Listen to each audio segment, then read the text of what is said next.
Bien, Fernando Díaz Villanueva lo conocen seguramente quienes estén aquí sobradamente.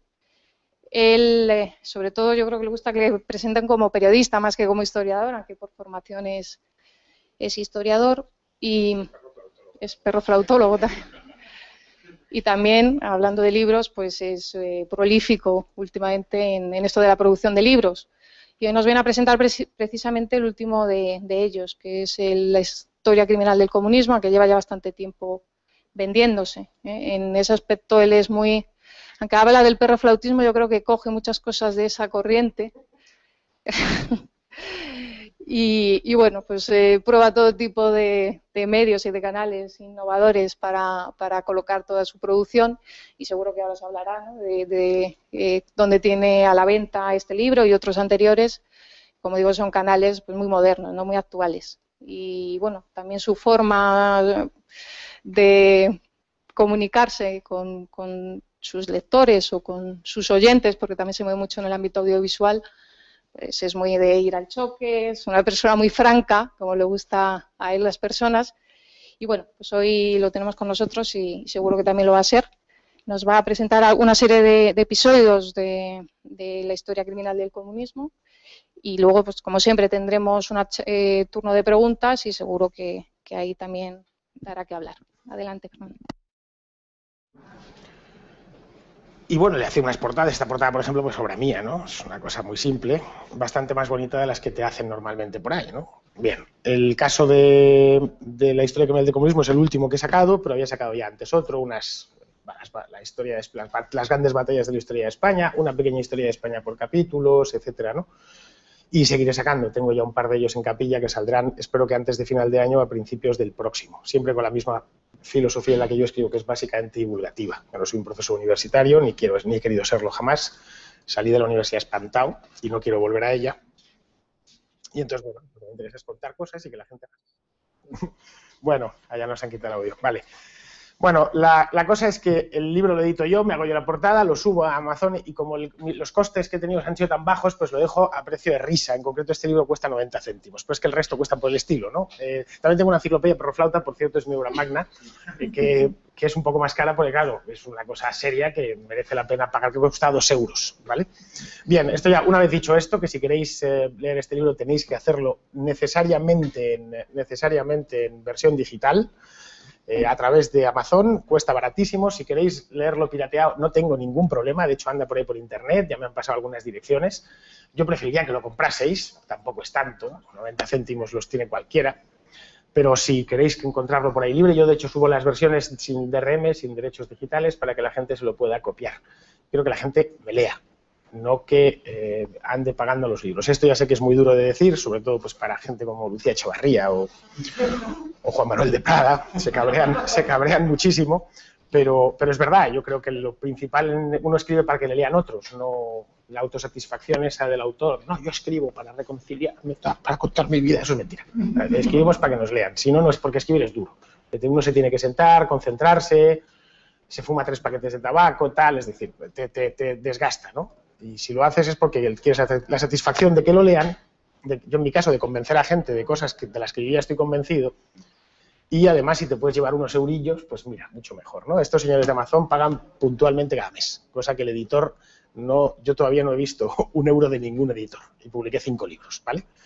En este caso te parece un cheque, ¿no? Te vienen exactamente los libros que has vendido y demás, ¿no? Bien, pues ahora vamos a pasar al libro directamente. El libro de esta historia criminal del comunismo no es una historia en sentido estricto, es decir, no cogí el comunismo desde sus orígenes remotos, en que habría que irse a la noche de los tiempos, porque la idea de la comuna es tan vieja como el género humano, la idea de que todos vivamos igual, porque como hemos sido hechos iguales, todos tenemos 2 manos, 5 dedos, 2 piernas, etcétera, pues la tentación es pensar que deberíamos disponer de la misma renta. La idea comunista va con la especie humana y siempre se han hecho experimentos comunales a lo largo de la historia en todas las latitudes, no solo en Europa, sino en todas partes. Al efecto recomiendo a Los enemigos del comercio de Antonio Escotado que lo estudia muy a fondo, ese tema, ¿no?, de los orígenes míticos del comunismo, ¿no?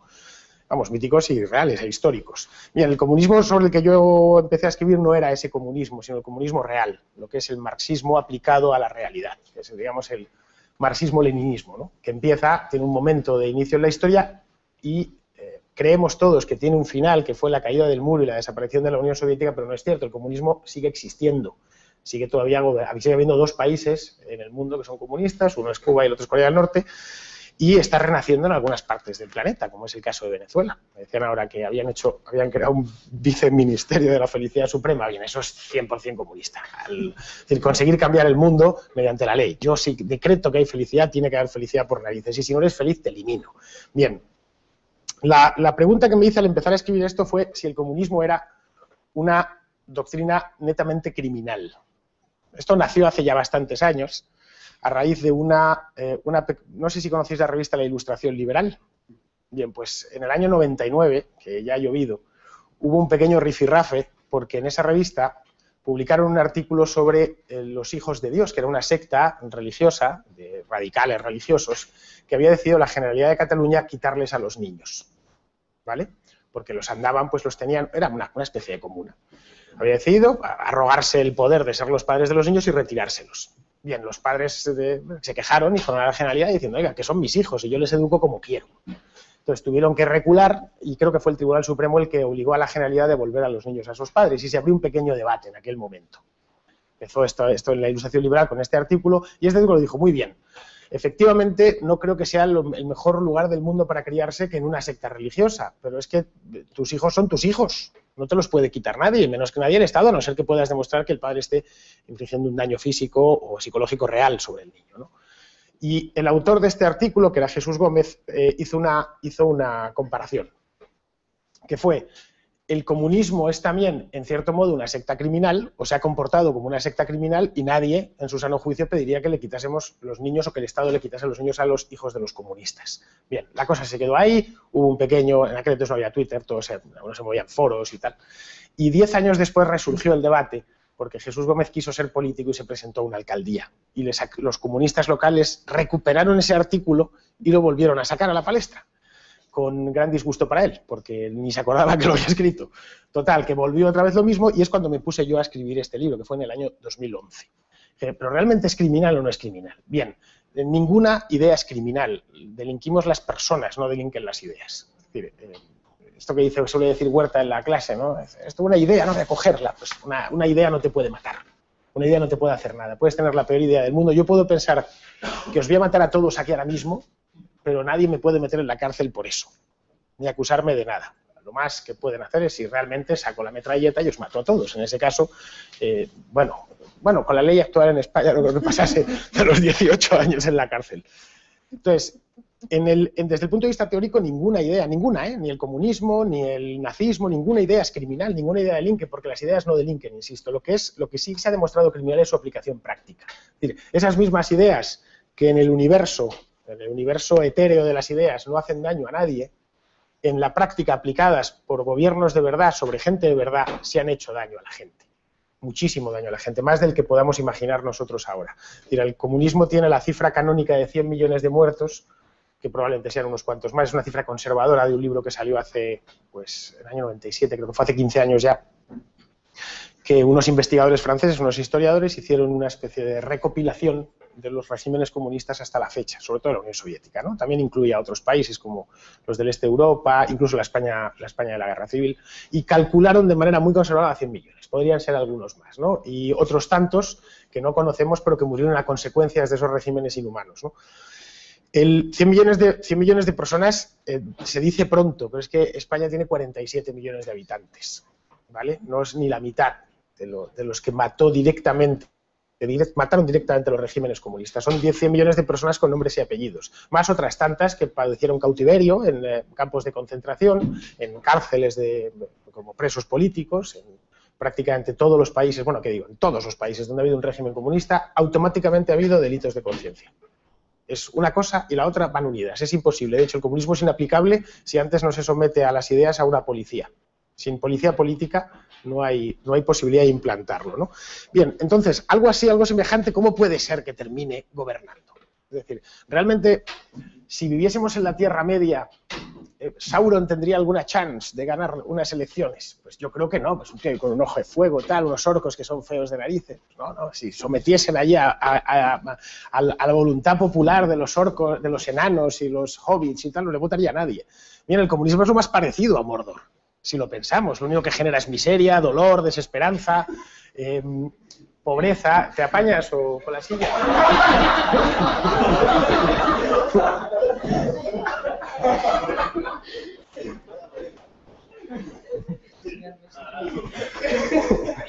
Bueno.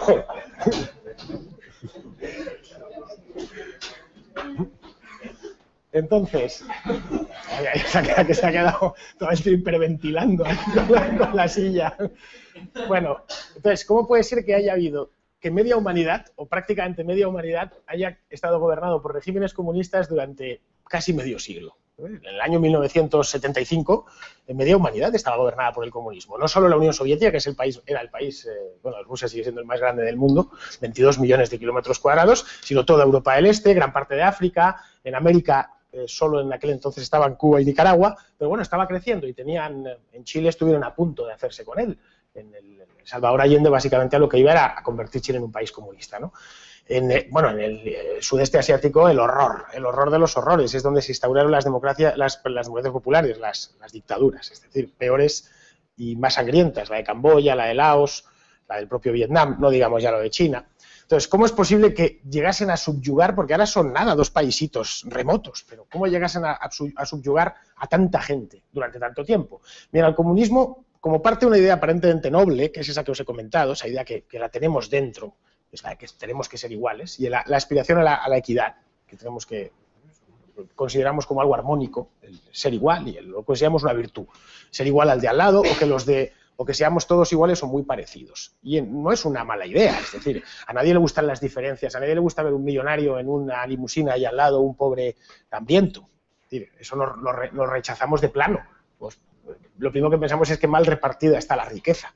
Bien, sobre esa dicotomía que es falsa, por supuesto, la de la chistera, el puro y el tío gordo encima de un esquelético, el comunismo ha construido parte de su propaganda, que en eso han sido siempre consumados maestros. Bien, a ser comunista se puede llegar de 3 maneras. Al comunismo se puede llegar nada más de 3 maneras. La primera es por la fuerza, que es la más habitual. Es decir, mira, unos tíos, ¿no? Es lo de la Revolución Rusa, ¿no? Se autolegitiman, generalmente una minoría, el partido bolchevique en la Duma era el 5%, eran nada. Es como si hoy, pues, ¿qué te digo yo? ¿Qué os digo yo? UPyD decide montar la revolución, toman el Palacio Real, tal, no sé qué, y mañana pues nos montan un régimen, bueno, digo, no, UPyD no lo va a hacer nunca, pero un partido con ese tamaño, un partido realmente pequeño. La siguiente es que te lo imponen. Prácticamente toda Europa del Este se vino por imposición externa. Los polacos no querían un régimen comunista, los checos tampoco, ni los rumanos, ni los búlgaros, nadie. Se lo impusieron, el Ejército Rojo fue como una apisonadora.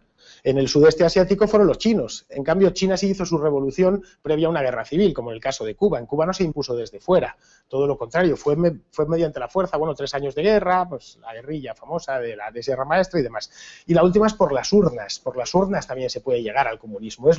No es muy habitual, pero sí se ha llegado. El caso de Venezuela es clarísimo. Los Chávez y ahora Maduro gobiernan de manera legítima. Los venezolanos les han votado. Nos guste o no nos guste, es así. Salvador Allende llegó al poder por las urnas. El Frente Popular en España ganó en el año 1936 limpiamente.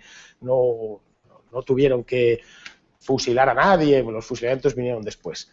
Pero de entrada, en febrero del 36, el Frente Popular ganó limpiamente las elecciones.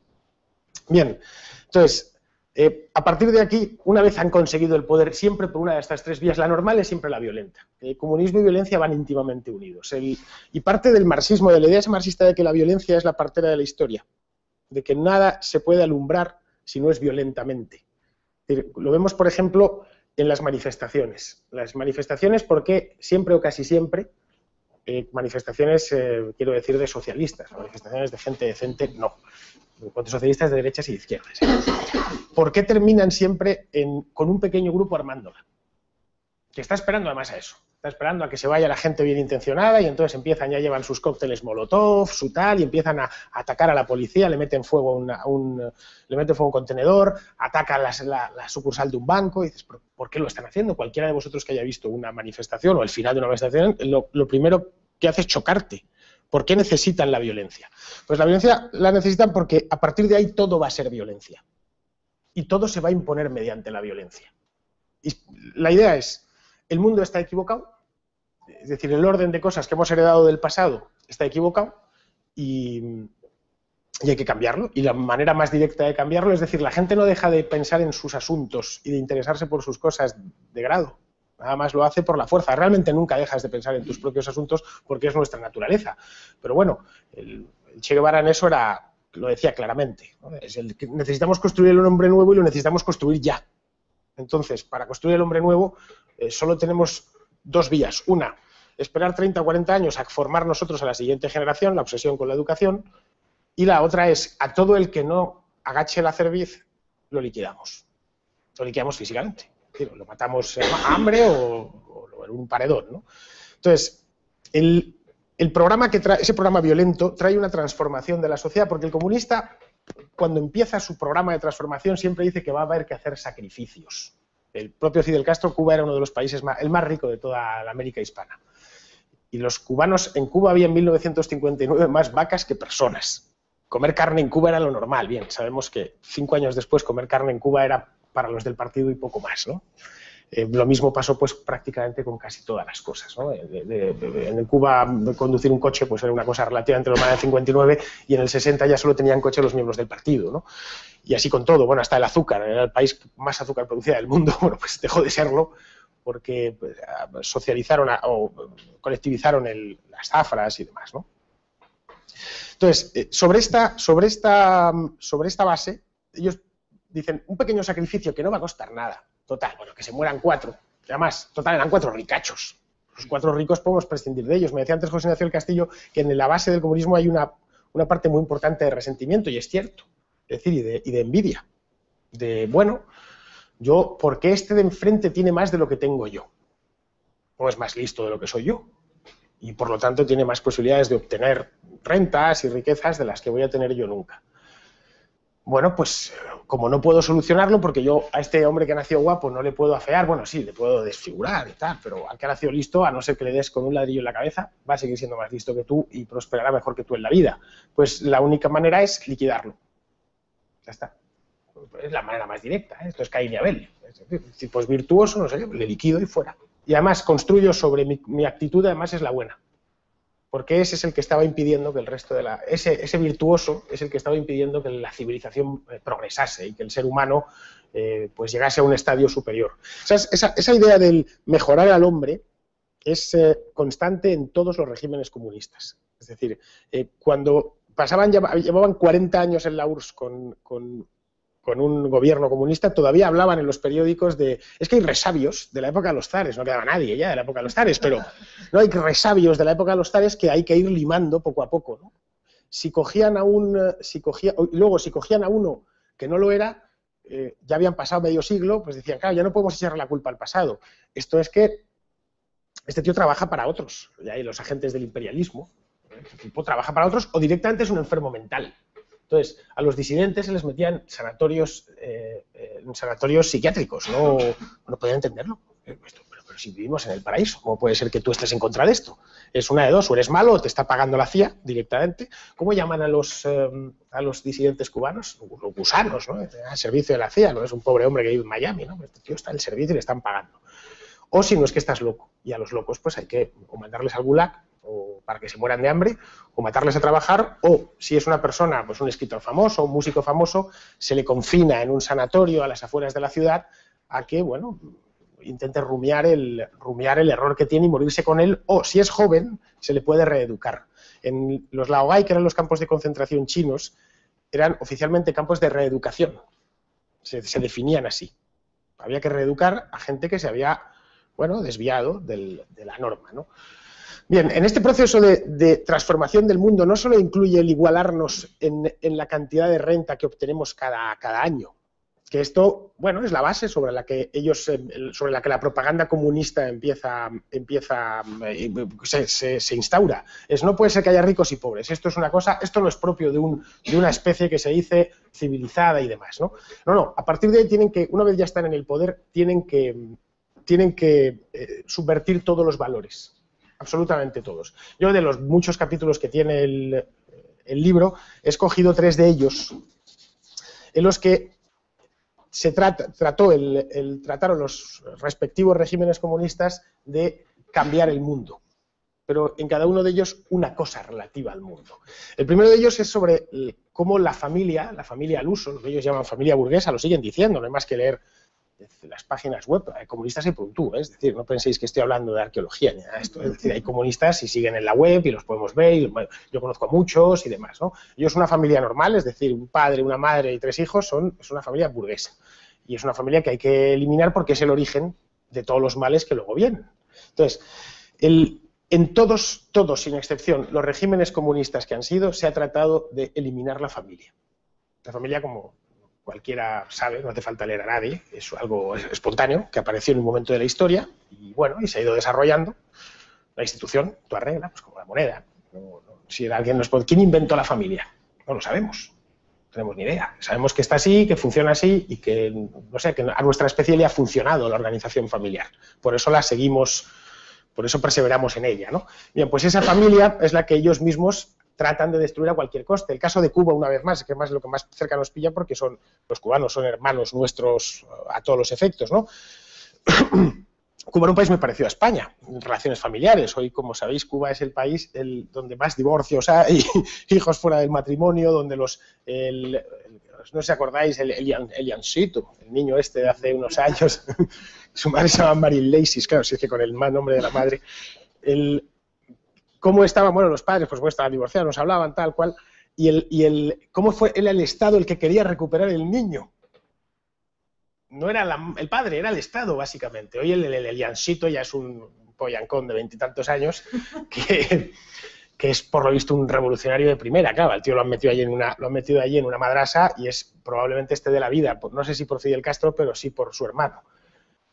Entonces, para esto escogí una historia real, que es, para esto de la familia, que es la de un ruso, de los Urales, que se llamaba Pavlik Morozov, que era un niño que, bueno, vivía en un pueblecito de los Urales, se llamaba el pueblo Gerasimovka. Probablemente no sepáis nunca nada de él porque es una aldea, literalmente. A mí me costó encontrarlo en el Google Maps. Bien, este niño, en el año 32, sucedió esto en septiembre del año 32, una mañana apareció el niño muerto en un bosque. Meteros en el ambiente, los Urales, año 32, aquello vivían pues casi como en la Edad Media, ¿no? Frío y tal, y apareció en un bosque. Y los periódicos, bueno, el Pravda obviamente dio la noticia, pues ha aparecido un niño, un Pavel Mozorov, tal, ha aparecido en el bosque.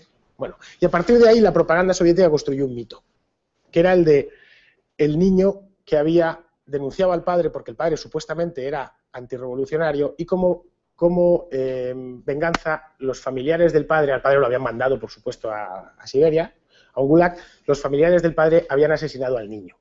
Bien, sobre esto construyeron un mito tremendo. Es decir, en todas las escuelas de la Unión Soviética había la carita de Pavel Morozov puesta, era el primer revolucionario. Y se les decía a los padres, a los niños se les decía desde que eran muy pequeños que lo que tenían que hacer era escuchar en casa y oír si papá o mamá o el tío decían algo que fuese contra el gobierno. Es espantoso, pero era una cosa bastante normal. Entonces, a partir de Mozorov, todos los niños soviéticos tenían la obligación de ser los primeros espías. Y a muchos les buscaron la ruina a sus propios hijos, ¿eh? Era una cosa bastante común, no solo en Rusia, también en la Alemania del Este, en Checoslovaquia y demás, ¿no? Porque la idea era, la familia realmente, cuando tú tienes un hijo, no te pertenece. Tú simplemente te has limitado a engendrarlo. Bueno, y a traerlo al mundo y a la primera lactancia y poco más. A partir de ahí el hijo pertenece al Estado. Porque sobre él tenemos que construir, él va a ser el nuevo hombre. Tú eres un resabio del pasado que más tarde o más temprano te morirás. Ahora no vamos a consentir tampoco que influyas sobre él. Claro, el tema es que el mito cuenta la historia entera en el libro, ¿no? El mito, porque el mito se fue desmontando con los años, al punto que hay hay teorías de la conspiración sobre la historia de Pavel Mozorov que realmente algunos dicen que ni siquiera llegó a existir, que fue una fabricación desde el principio, que la propia policía política había inventado la historia. Bien, la historia esta es más un capítulo largo y demás, te ayuda a ver cómo no puedes, ningún régimen comunista que se quiera considerar tal, puede permitirse el lujo de dejar la infancia de un lado y la educación de un lado. De ahí su obsesión enfermiza con quedarse con los hijos de los demás y educarles y inspirarles en sus propias ideas, y el desconfiar de los padres. De esa idea el resto del mundo libre ha cogido mucho. No nos equivoquemos, a nuestros hijos los forma el gobierno.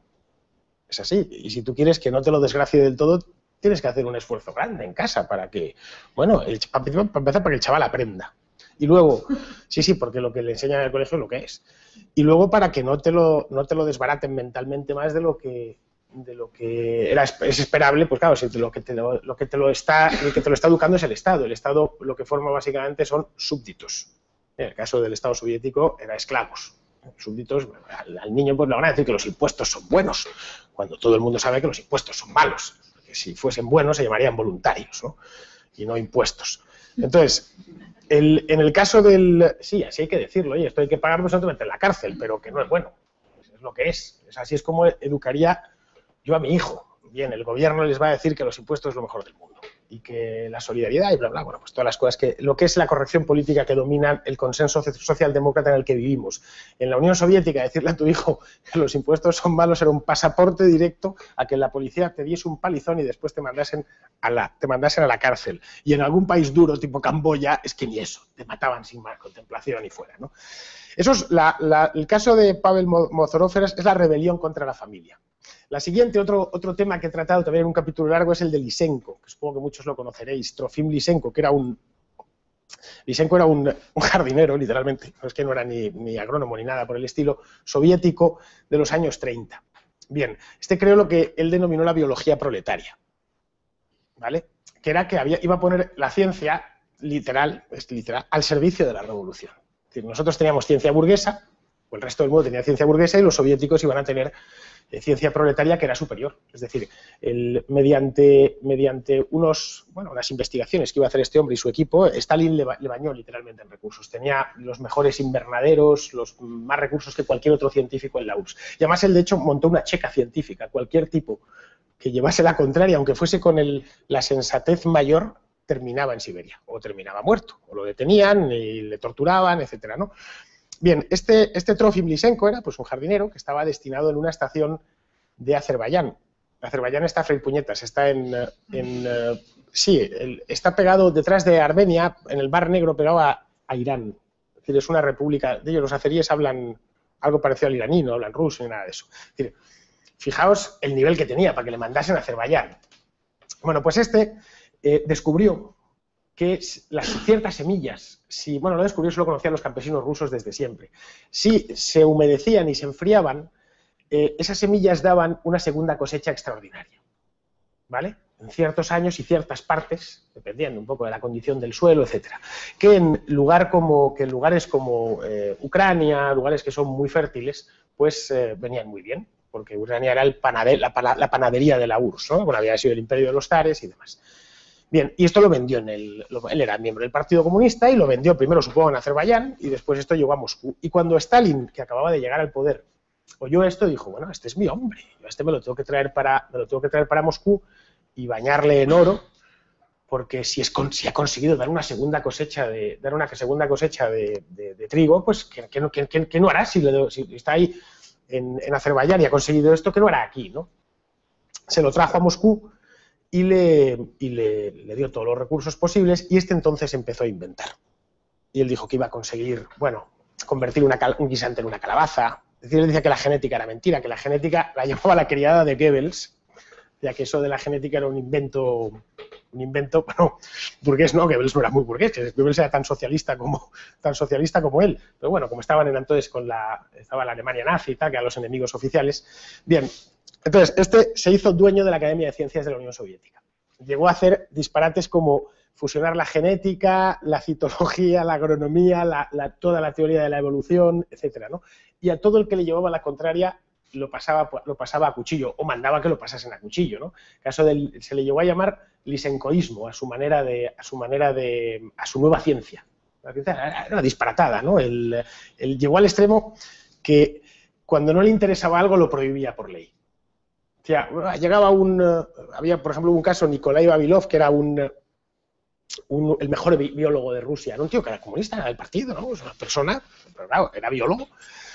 Pues a este le acusó de espía británico y de saboteador, y a Vavilov le cortaron el cuello, claro. Es decir, con el poder absoluto que le venía del Kremlin, estuvo haciendo y deshaciendo en los laboratorios soviéticos durante 30 años. Hasta la muerte de Stalin, básicamente, que era el que le mantenía. Claro, el daño que hizo a la... Uno de sus grandes proyectos fue intentar convertir el trigo en maíz. No lo consiguió nunca.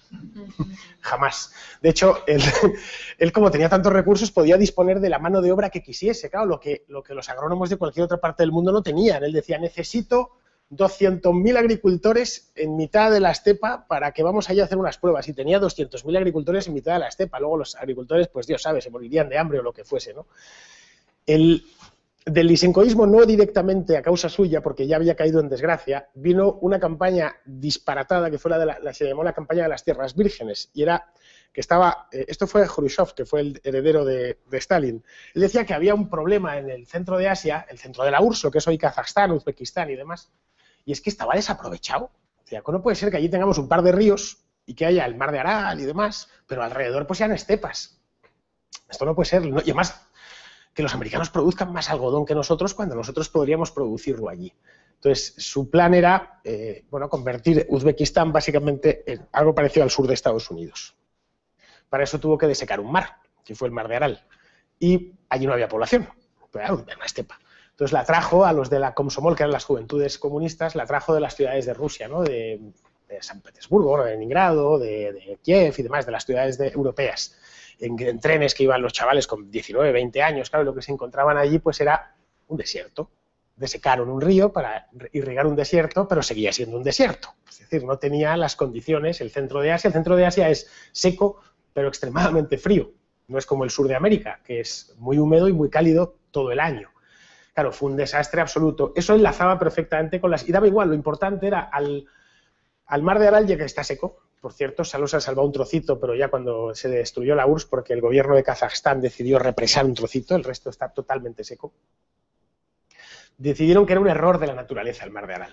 Literal, pues las palabras literales. Esto era un error de la naturaleza, un recurso ocioso que había quedado allí, pues que quien lo hubiese puesto es que no tenía ni idea, porque es que estuviese ese agua allí, pues era absurdo. Entonces, porque en el mar de Aral desembocan un par de ríos, el Sirdaria y la Mudaria, que vienen del Hindu Kush y por ahí, ¿no? Traían agua suficiente para mantenerlo y tenía, pues cierta población costera, se pescaba, etcétera, ¿no? Y parte de lo mismo, de la rebelión contra la biología, de la rebelión contra la ciencia. Es decir, lo único que han conseguido hacer del centro de Asia hoy, que ya era un desierto entonces, es un desierto tóxico. Es decir, un desierto donde directamente no puede ya vivir nadie. En el caso de lo que fue el mar de Aral, pues era un lago de agua salada. Lo que hay hoy es un desierto salino, que hay unas tormentas de arena tremendas, los niños se mueren a los 2 años por problemas respiratorios, etc. Es decir, el daño medioambiental que ha hecho el comunismo está todavía por cuantificar y todavía estoy esperando que Greenpeace diga algo. Porque a estos se les pasaba algo en Estados Unidos y se morían, pero nunca jamás. El Greenpeace nació para ir contra la caza de ballenas por parte de japoneses y noruegos. Bien, en aquel entonces ya estaba desecándose el mar de Aral. Y nunca dijeron ni mu, y siguen sin decirlo. Es decir, las organizaciones ecologistas, que en Occidente casi siempre han sido pantallas de todo esto, de este tipo de desastres. Los desastres de medioambientales no solo se limitan al centro de Asia, en Siberia se hicieron auténticas barbaridades. Uno de los capítulos trata la ciudad de Magnitogorsk, que era un pueblito que tenía la peculiaridad geológica de que había una montaña de hierro. Y acabaron con ella totalmente. Lo llamarán Magnitogorsk porque era la ciudad magnética, ¿no? Y construyeron a su alrededor una ciudad horrorosa, el infierno.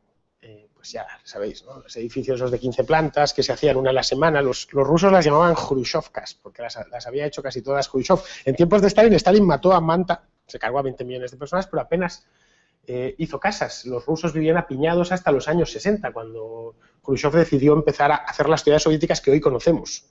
Es decir, esas que son horrendas, ¿no? Bueno, cuando uno va a entrar en Praga o en Berlín Este o en el mismo Moscú, ¿no? Entonces, estas ciudades de Siberia se llenaron de Khrushchevkas, de barrios enteros, ciudades enteras, en las que no había nada más que, pues una industria que habían llevado allí, en este caso minas, sin ningún tipo de... Bueno, en Magnitogorsk se llevó a prohibir la entrada a los occidentales. Ya está, porque claro, a veces llegaban fotos o testimonios a los medios de Estados Unidos o de Inglaterra, ¿no? Y ya dijeron, bueno, aquí está prohibido, esto es una zona libre de occidentales. En la Unión Soviética había unas cuantas, es decir, nadie podía contarlo. Bien, y esto me enlazo con la obsesión de cambiar el mundo enfrentándose a instituciones como la familia. No digo ya la institución de la moneda porque el rublo se lo cargaron desde el día 1, minuto 1. Es decir, eso de tener que estar atados a un patrón o que tener la mínima disciplina monetaria o económica es directamente, bueno, eso se lo cargan ya los que los gobiernan, pues imaginaos los comunistas, ¿no? El rublo nunca valió nada, nadie lo quería. En la Unión Soviética o los países del este había dos mercados monetarios, uno formado por moneda fuerte occidental, las tiendas, bueno, en Cuba todavía se llaman diplotiendas, las tiendas diplomáticas se tenía que pagar en dólares y luego el resto de la gente pues andaba por ahí con papel pintado que era con el que le pagaban el sueldo, ¿no? Bien, pues esta obsesión por cambiarlo todo en Rumanía, que fue un país en el que el comunismo se cebó bastante, porque tuvieron un hijo puta, pero integral, se llamaba Nicolae Ceausescu, hicieron un experimento único, que una cosa igual no se hizo ni en China, que fue cepillarse el centro histórico de una ciudad, demolerlo, dejarlo a ras de tierra y elevar sobre él una ciudad nueva. Estamos hablando de Bucarest, no estoy hablando de una ciudad, pues eso, de Magnitogorsk, ¿no? Una ciudad histórica, medieval, que tenía un montón de iglesias bizantinas, una historia pues que se remontaba, la historia de Bucarest, pues al año 1000 probablemente, pues como casi todas las ciudades europeas, ¿no? Entonces, Ceausescu, a principios de los 70 fue una década horrorosa, ¿eh?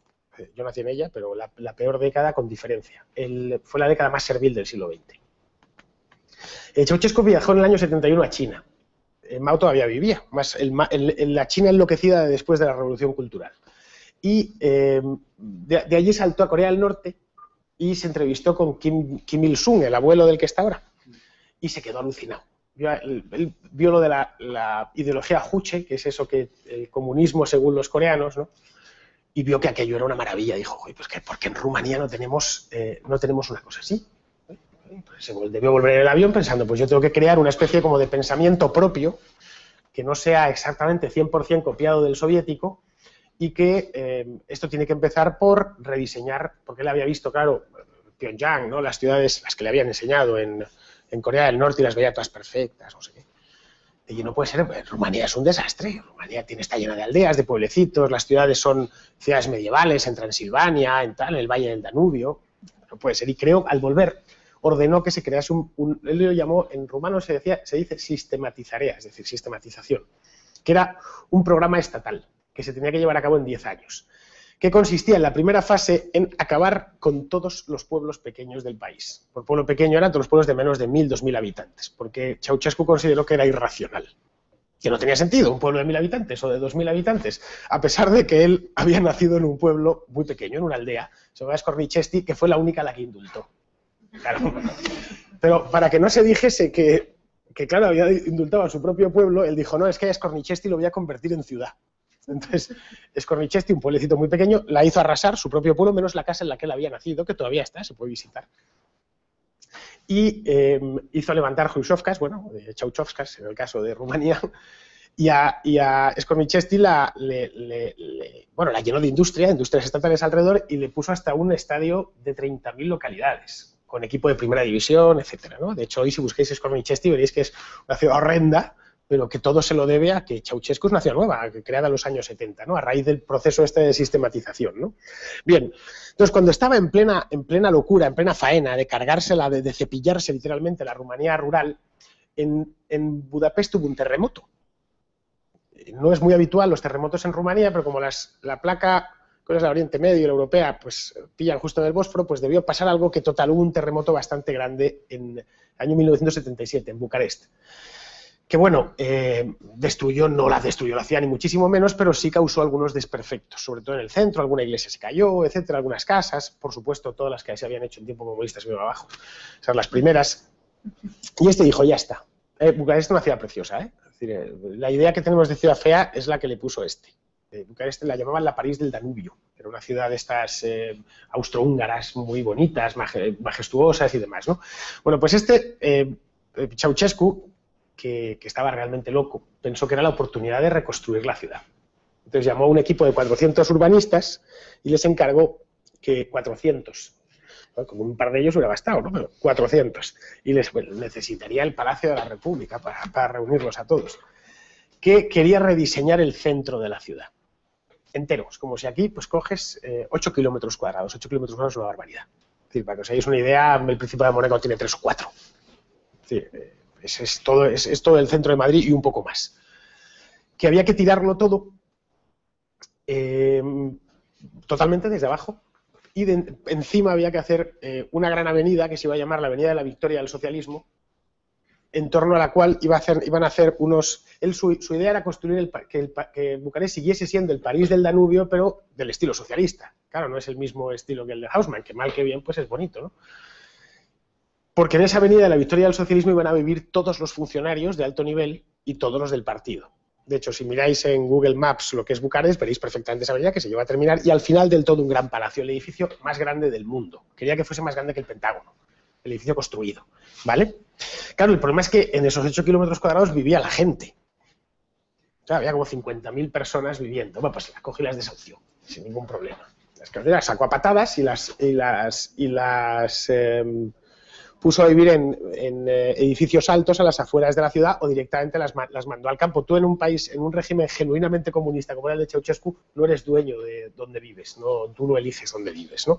Bien, aparte de la gente, que había pues estos 50.000 que digo, una cosa así, al ser la parte antigua de la ciudad, tenías monasterios ortodoxos, tenías un montón de iglesias, muchas de ellas de estilo bizantino, de tal.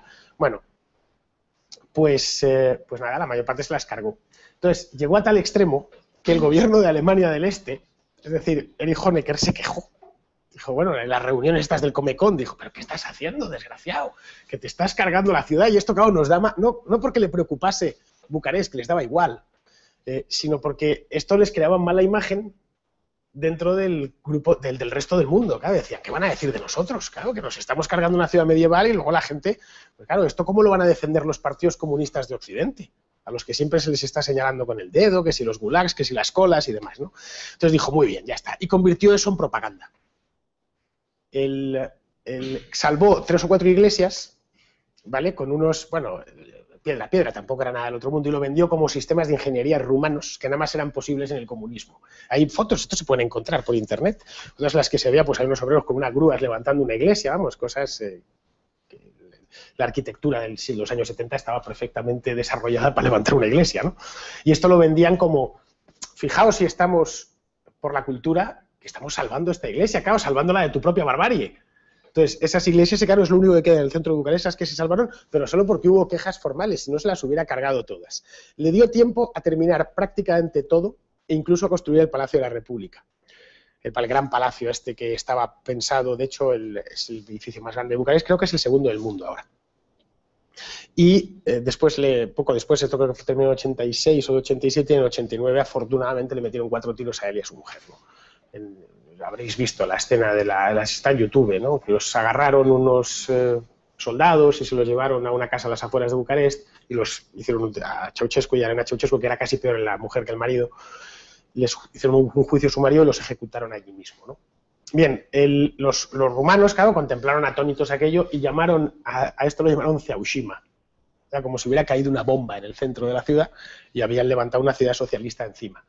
Bien, el caso de Ceaușima era, no ya es que haya que cambiar el hombre, ni que haya que cambiar la ciencia, porque no nos sirve. No, es que hay que cambiar hasta el propio medio en el que es decir, la ciudad lo que vivimos, los pueblos, hay que acabar con el pasado. Es una rebelión contra la historia, contra nosotros mismos, contra la historia. Es decir, la iglesia hay que quitarla en medio, es por eso. En Berlín, por ejemplo, tiraron el antiguo Palacio Real de los Hohenzollern para levantar el Palace de Republik, que lo han tirado otra vez, por cierto, que era una defesio, una cosa para petarse un tiro, vamos. Una cosa de cristal, parecía como estos edificios de oficinas de los años 70, horrorosos, de cristal dorado. Por eso era el Palace de Republik, que lo han tirado por aluminosis, no porque le tuvieran ninguna manía, ¿no? En este palacio de Berlín, que estaba donde había estado el Palacio Real, a Honecker no se le ocurrió mejor idea que hacer una sala de bombillas. Hay fotos, un montón. Además, las fotos de la antigua RDA están todas liberadas en internet porque el gobierno alemán decidió darle una licencia Creative Commons de esta. Y creó una sala de bombillas que era el recibidor. iban alemanes, pagaban a las excursiones de alemanes de toda la RDA para que llegasen allí y mirasen las bombillas. Imaginaos cómo debían de estar a oscuras en casa, para que cuando llegaban a una sala que estaba llena de bombillas, miraban todos alucinados y se quedaban diciendo, bueno, esto es el socialismo, ¿no? Un sitio donde hay 500 bombillas y, no sé, nos vemos y tal, ¿no? Luego ese palacio, al final, hubo un movimiento en Berlín hace unos años de los de siempre, que decían que no había que tirarlo, que era mejor dejarlo, que había que hasta una especie como de colectivo, que era salvemos el palacio y demás. Por suerte lo tiraron y ahora hay un proyecto que es reconstruir el Palacio Real de los Hohenzollern, que ha organizado, pues hay una iliada bastante gorda, porque claro, los comunistas y demás de allí están diciendo, de hecho, la última vez que estuve en Berlín había un cartel que habían puesto que ponía, vale, ¿y cuándo viene el rey? Y muchos alemanes decían, esperemos que pronto. Porque los alemanes siempre son la única república inducida. Es decir, no existe país más monárquico que Alemania, pero son más monárquicos que nosotros. Pero les impusieron una república, literalmente, 2 repúblicas seguidas, primero la de Weimar y luego la actual, ¿no? Entonces, esto del Ceaușescu, que se dieron casos parecidos en prácticamente todas las ciudades del este, el caso de Ceausescu lo llevó a los extremos más absolutos. Es un caso muy poco conocido fuera de Rumanía, pero el capítulo que en el libro lo desarrollo bastante, ¿no? Y no sabes si reírte o llorar. Es decir, como en la mayor parte de capítulos del libro, algunos son el caso, por ejemplo, de siempre que no tengan muchas víctimas mortales. Bueno, el caso del gran salto adelante de Mao, pues no te ríes nada, pues son 40 millones de personas. No digamos ya lo de los gemelos rojos en Camboya. Pol Pot se cargó literalmente al 25% de la población. Y además de unas maneras espantosas, ¿no? Con un desorden y un caos absoluto, ¿no? El capítulo de los gemelos rojos yo creo que es el más duro de todos por la inhumanidad. En Europa no se hicieron salvajadas como esas, aunque no siempre. En Rumanía, por ejemplo, llegó a haber unos campos de concentración tremendos. Hubo uno que se llama Pitești, también tengo un capítulo dedicado a él, en el que era un infierno aquello. No era una reeducación a base de golpes. Unos presos tenían que pegar a los otros. Se volvían todos locos, claro. El caso de Pitești hasta fueron los propios comunistas los que acabaron con ello, porque les salían verdaderos monstruos, gente loca, que ya se mataba entre ellos, incluso cuando salía a la calle, ¿no? En Bulgaria también hubo campos de concentración duros. En Alemania del Este, en Checoslovaquia no tanto, también eran países más civilizados, más cultos, etcétera, ¿no? Porque el comunismo en Europa se apoderó de zonas muy centrales. El caso de la República Checa, Eslovaquia, Polonia, Alemania, que traían una cultura muy potente. Es decir, lo que hicieron con Praga, por ejemplo, una de las ciudades más cultas y más refinadas de Europa, ¿no? Pues tampoco podían hacer lo que estaban haciendo en Camboya, ¿no? Aún así hubo episodios gloriosos en todos los países, ¿eh? El caso de lo que más conocemos en Checoslovaquia fue la primavera de Praga y cómo se ahogó posteriormente, o lo de Hungría con lo del el año 56 y cómo lo mismo se ahogó, la represión que le sucedió y demás, ¿no? Pero vamos, ya termino con esto del Hiroshima urbano, el Ceaușescu, para que os hagáis una idea de cómo el comunismo no es aparte de su aplicación que siempre es criminal, como he dicho antes, no es casual, van exactamente a lo que van. Es decir, un régimen comunista no actúa por actuar, sabe exactamente, como un cirujano. Tenemos que ir a por esto, a por los niños, para tal, y a destruir la familia, no sé qué. Tenemos que ir a por... ¿La ciencia no nos es propicia? Pues nos inventamos una nueva, ya solo faltaba, ¿no? ¿Que quedan resabios del pasado? Pues nada, los resabios del pasado se acaba con ellos, de lo mismo metemos fuego en una iglesia y acabamos con imágenes que tienen ahí y las llevan sacando los vecinos desde hace 1000 años que acabamos con una ciudad porque no nos interesa o porque nos parece que... ¿No pensáis que realmente ciertos comunistas no les gustaría, por ejemplo, arrasar la Plaza de Toros de las Ventas en el caso de poder hacerlo? Pues que estoy 100% convencido que lo harían sin ningún problema. De hecho, las iglesias, que es donde se la tienen tomada en España especialmente, hace no mucho han puesto una bomba en la Almudena y en el Pilar otra y tal, bueno, pero un petardo, ¿no? Un petardo por 4 matados, pero si esos 4 matados tuviesen poder, probablemente lo arrasaban. Decían, ¿qué es eso de que el Pilar de Zaragoza, vamos aquí a borrar esto, hagamos aquí un tal, porque hay que borrar el pasado? Entonces, bueno, ya con esto termino y estoy dispuesto a lo que me preguntéis. Has hablado de que el comunismo lo que inicia su su proceso es con la educación, con los niños. Y eso, comparado con los nacionalistas y con las lenguas regionales, ¿cómo lo ves? Bueno, ¿necesito el micrófono? No, para el público. A ver, el nacionalismo es también otro error intelectual bastante serio. Es distinto al comunismo, pero es un tipo de colectivismo muy nocivo. Yo creo que es más dañino todavía que el comunismo. Es decir, de hecho, si la Alemania nazi fue tan tremendamente, explotó tan rápido y cometió tantos crímenes en tan poco tiempo, fue porque mezclaba ambas cosas. Mezclaba nacionalismo y socialismo. Un nacionalismo muy, muy acusado, el de los alemanes de la época, ¿no? Racista, etcétera, y eso sumado al socialismo. No un socialismo a la soviética exactamente, pero bueno, un sistema básicamente socialista, de una preponderancia estatal absoluta y demás, ¿no? Y claro, sí, pues en esto es lo mismo, claro. Los nacionalistas tratan sobre todo los nacionalistas que tienen que inventarse un país. Eso es más todavía. Los que ya lo tienen, pues no. ¿Lo dices por los catalanes o algo así? No, por la inversión lingüística, que al fin y al cabo es una intoxicación, una indoctrinación. Es que sería cambiar radicalmente de debate, ¿vale? Sería hablar de otra cosa. Yo personalmente esto de la inversión lingüística tan mala me parece en un idioma como en otro. Es decir, yo creo que deben ser los padres los que elijan en qué lengua se quiere educar su hijo, ¿vale? A mí los que dicen es que hay una inversión lingüística en catalán y hay que invertir eso. ¿Para qué? ¿Para hacer una inversión lingüística en castellano? Y que entonces tengas a otra parte de la población en desacuerdo. Es tan fácil como la idea... No sé, yo creo que es la idea de cualquier liberal, es arrebatar al Estado esas competencias, no tiene por qué tenerlas. El mercado se basta y se sobra, y por supuesto la familia, ¿no? A nadie le interesa más que a mí que mis hijos estén bien educados y que prosperen en la vida, creo yo, vamos. Que por supuesto mucho más que a un funcionario. Entonces, eso de la inmersión, pues sí, está mal, pero es que está mal la educación estatal en general, y no solo la inmersión.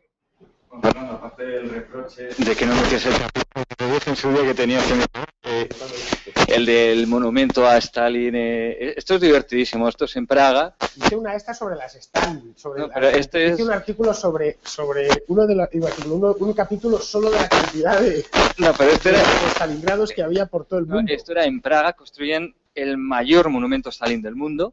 Por supuesto se cargan al que lo creó, al que lo diseñó y tal, porque claro, es una obra del pueblo comunista checoslovaco, no es una obra de un hombre.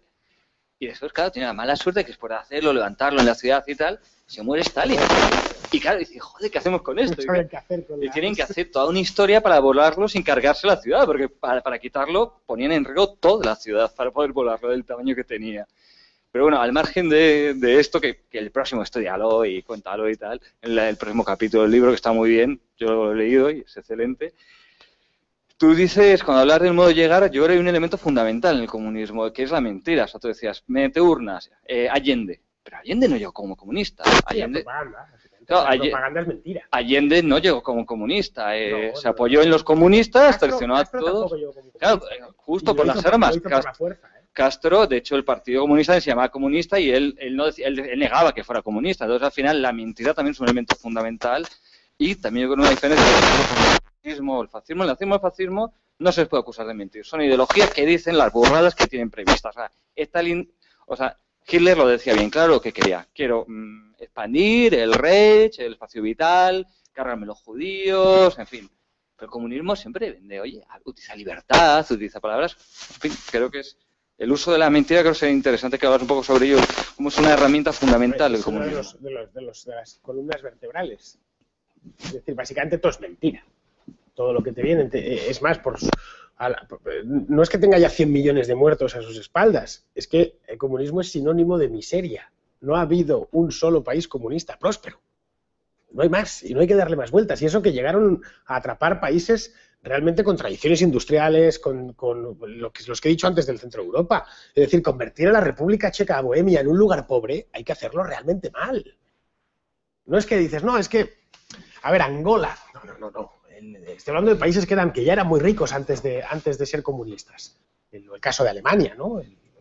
La parte de Alemania que les quedó, que no era para nada pobre, aunque ellos dijeron es que nos tocó la peor parte de Alemania, de eso nada. Leipzig, Dresde, el propio Berlín, no era nada pobre, ahora es más pobre que la del oeste. Pero claro, después de 40 años de comunismo. A ver, lo de la mentira es fundamental. Nadie te puede decir, no, es que te voy a robar. No, es otro, porque entonces no le votas o no le apoyas. Si Fidel Castro hubiera, desde Sierra Maestra, cuando él hablaba con la prensa americana y demás, y se estaba desmarcando del comunismo y se lo preguntaban una y otra vez, no, yo no soy comunista, no, para nada. Tal. Porque sabía que si lo decía Hugo Chávez, hay una entrevista, anda por YouTube, de las elecciones de 1998, en la que le ves vestido de traje con los cuellos blancos, tal, perfecto, no, yo estoy a favor de los empresarios y yo lo que quiero es tal, de un moderado, que lo comparas con el Chávez, no de 10 años después, sino de 3 años más tarde, y eran dos personas distintas. Pero oiga, ¿para usted Cuba es una dictadura o no es una dictadura? Y Chávez dice que es una dictadura, sí. Claro, el engaño es fundamental. Es que si no engañas, no... Creo que en esto además se dice mucho, lo de la mentira es un arma revolucionaria. ¿Vale? Es que es un arma revolucionaria. Si no metes la trola, pues, es que la gente no te va a comprar un paquete de medidas semejantes. No te va a decir, mira, me vas a dar tu casa, vas a trabajar para mí, ¿vale? En lo que yo te diga. Vas a cobrar lo que yo te diga en la moneda que yo te quiera pagar. No vas a poder abandonar el país. Ni tú, ni tus hijos, ni tus nietos, ni ninguno. Probablemente te toque estudiar lo que yo te diga en función de tus capacidades. Es decir, si naces fuerte y tal, serás atleta y tal... Y si eres listo, pues se te dan bien las matemáticas, te mandaremos a trabajar a la agencia espacial y si no, porque ¿quién va a querer eso? Si te lo dicen así abiertamente. ¿Quién lo va a querer? ¿Quién votaría por ello? ¿Quién apoyaría una revolución de esas características? Es lógico, la mentira es que si no, no hay otra. Ningún comunista puede ir con la verdad por delante. Habéis hablado de monumentos en países muy lejanos para los comunistas, pero en Galicia hay un ayuntamiento que tiene un monumento al Che Guevara. ¿Qué te parece? Sí, en la Ganesa hay uno aquí en Madrid, un busto y tal. Bueno, tú mismo has dicho que hay muchos comunistas en las redes sociales, en Internet y en Twitter, por ejemplo, muchas veces se debate con ellos, aunque no sirve para nada, pero bueno. Y entonces, a veces te intentan legitimar el inicio de la Revolución Cubana porque Cuba está bajo la dictadura de Batista. Sí. Y he visto las imágenes del Padrino 2, como que los mafiosos aprovechan de Cuba, etcétera, etcétera. ¿Tú qué le responderías si te dicen eso? Yo les respondería con datos. Es decir, de hecho, cuando alguna vez he debatido sobre esto de Cuba, respondo con datos. Efectivamente, el régimen de Fulgencio Batista era una dictadura, pero una dictadura que tenía ciertas ventajas con respecto a la que vino después. La primera es que te podías ir del país. Y eso parece una tontería, eso se llama votar con los pies, ¿no? Yo, si no me gusta, me voy. Bien, desde que está Castro no te puedes ir. Son para 59, es que son 54 años, que no puedes salir de la isla. A placer, a voluntad. Pues coger, me voy del país, igual que te puedes ir de España. En la Cuba de Batista te podías ir. Pero la gente no solo no se iba, sino que venía. Es decir, el saldo migratorio en la Cuba del año 1959 era positivo para Cuba. Esto lo contaba un día Carlos Alberto Montaner, que en la embajada de Italia había no sé cuántas solicitudes de entrada en el país de italianos, año 59. Italia ya se había producido el milagro italiano. Y españoles seguían emigrando allí a punta pala todavía en los años 50. Muchísimos. España era un país mucho más pobre. En Cuba, por ejemplo, fue el lugar donde primero hubo televisión en color de la América hispana, ¿no? En Cuba, bueno, siendo ya colonia española, era el lugar más rico de España. El primer ferrocarril en España fue en Cuba, no fue en España. En la España peninsular, digamos, pues la Habana-Güines, que es en 1837, creo. Y el primer ferrocarril en la España peninsular es el Barcelona-Mataró en 1848. De hecho, el que construyó el Barcelona-Mataró fue un catalán, tipo de Mataró, un industrial de allí, que él había estado presente en la inauguración de la Habana-Güines y dijo, estos cubanos están la mar de desarrollados, yo me voy a llevar y esto lo voy a poner allí en Mataró, ¿no? El primer ferrocarril en Cuba fue militar. Sí, como el ejército. El que la Habana-Güines no era azucarero, básicamente. No, el primer ferrocarril que se tendió en España fue en Cuba, pero fue con fines militares. No, el primer ferrocarril en Cuba, fue la Habana-Güines, que era azucarero, era para mover azúcar. Era un ferrocarril de ingenios que además también montaba gente. La guerra de Cuba no había ni empezado en 1837. Vamos, la guerra de Cuba empieza, la guerra como tal, empieza en 1868, 30 años después. No hacían falta, si apenas había militares en Cuba. Era muy leal, la isla de Cuba, no era necesario. En 1837, de hecho, estaban encantados los españoles allí. No, míralo, fue un ferrocarril azucarero que también llevaba gente. Vamos, que te indicaba de la cantidad de capital disponible que había en Cuba, que era mucho mayor que el que había en la península, ¿no? El hombre este que hizo en Barcelona Mataró se las dio negras para conseguir capital, al final tuvo que traer capital francés, inglés, etcétera. Vamos, que Cuba en el siglo XX era un país, sobre todo en los años 40, 50, era un país muy rico, mucho más rico que cualquiera de los países del entorno suyo, del Caribe y de Sudamérica y demás. Tan rico que emigraba gente allí. Si con eso no te hace falta medir mucho más. La deseabilidad de un país te la mide la balanza migratoria. Cuando la gente se va, ¿la gente qué hace? ¿Se va o viene? Tú antes quieres saber qué tal va un país, mira cuántos emigrantes entras y cuántos salen. No hace falta que mires más ni el PIB ni leches. ¿Cuánta gente se va y cuánta gente entra? Y eso es el mejor índice de deseabilidad de un lugar. ¿Cuánta gente se va a vivir a Corea del Norte? Que yo sepa es cero. ¿Vale? Hay un montón de... Bueno, sí, he ido en Madrid, perdón, en Barcelona, he ido aquí. Que yo sepa es cero. ¿Vale? ¿Cuánta gente intenta salir? Pues no lo sabemos, pero estoy seguro que muchísima que está intentando salir. Y el que puede sale. ¿Vale? ¿Cuánta gente intenta salir de Cuba? Pues yo creo que miles de personas. La cantidad de gente apuntada que hay en las embajadas, en los consulados, tal, hasta que les dan el pasaporte, etcétera. ¿Cuántos quieren ir para allá? Pues yo voy quitando a Willy Toledo, es que no se me ocurre ninguno más, que se quiera vivir allí y trabajar allí como un cubano. Carlos Tena estuvo también allí, pero se volvió. Estuvo allí unos años y no sé qué, y se volvió. Este vuelve ya, claro. Este ya no ha visto eso. ¿Cuánta gente quería vivir en Alemania del Este y cuánta en Alemania del Oeste? No sé si habéis visto Goodbye Lenin, esta película que es una película bastante buena, ¿no?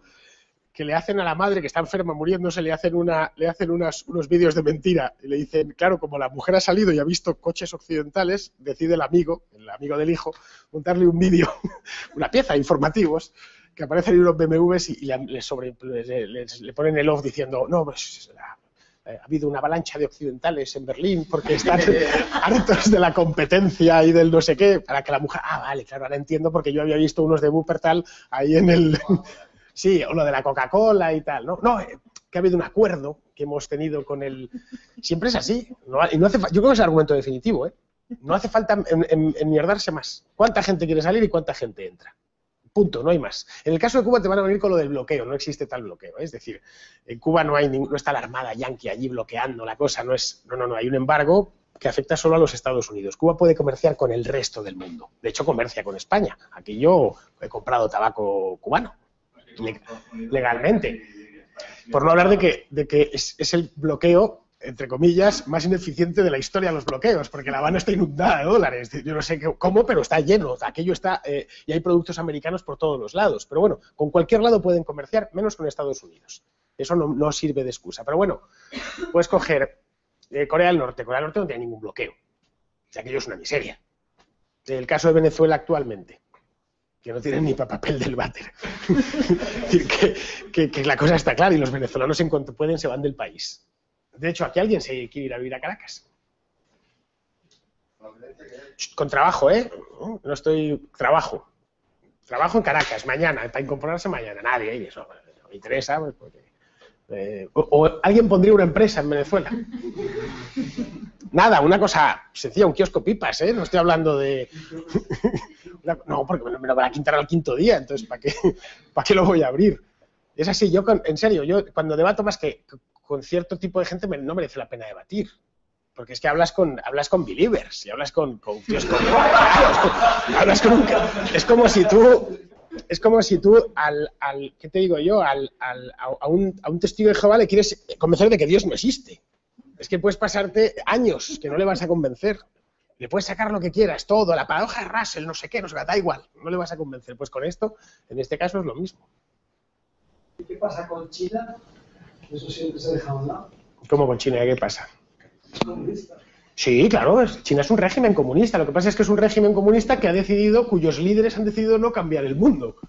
Lo intentaron ya, y además, ¿de qué manera? Pero a partir de finales de los 70 y sobre todo ya en los 90 decidieron que mientras ellos estén en el poder, el resto de la gente puede irse del país, puede emprender, montarse una fábrica, una tienda, etcétera. Un país tremendamente corrupto, por otro lado, y bastante despótico en las maneras. En China, básicamente, es que si tú no te metes en política, puedes hacer cualquier cosa. Puedes hacerte millonario. Siempre y cuando no digas que el Partido Comunista, los del Partido Comunista son una panda de cabrones. Pero puedes hacer cualquier cosa. En ese aspecto se parece, salvando las distancias, que son muchísimas, a la España de Franco. Era una dictadura peculiar, donde, bueno, tú podías prosperar en la vida siempre y cuando no te metieses con el movimiento nacional, o no, por supuesto, no te metieses con Franco, pero del país te podías ir. Podías montar un negocio y lo que fuese. Es que el problema de los países comunistas, lo que fue China antes de las grandes reformas, es que era una cárcel en sentido estricto. Hoy al menos no lo es. No puedes votar ni nada de esto. Pero puedes vivir normalmente. De hecho, por cierto, a China la gente va, no se va. Sí. Fernando, yo creo que está muy bien que haya conferencias como esta en las que se explique lo que ha sido el comunismo, pues para que no se olvide.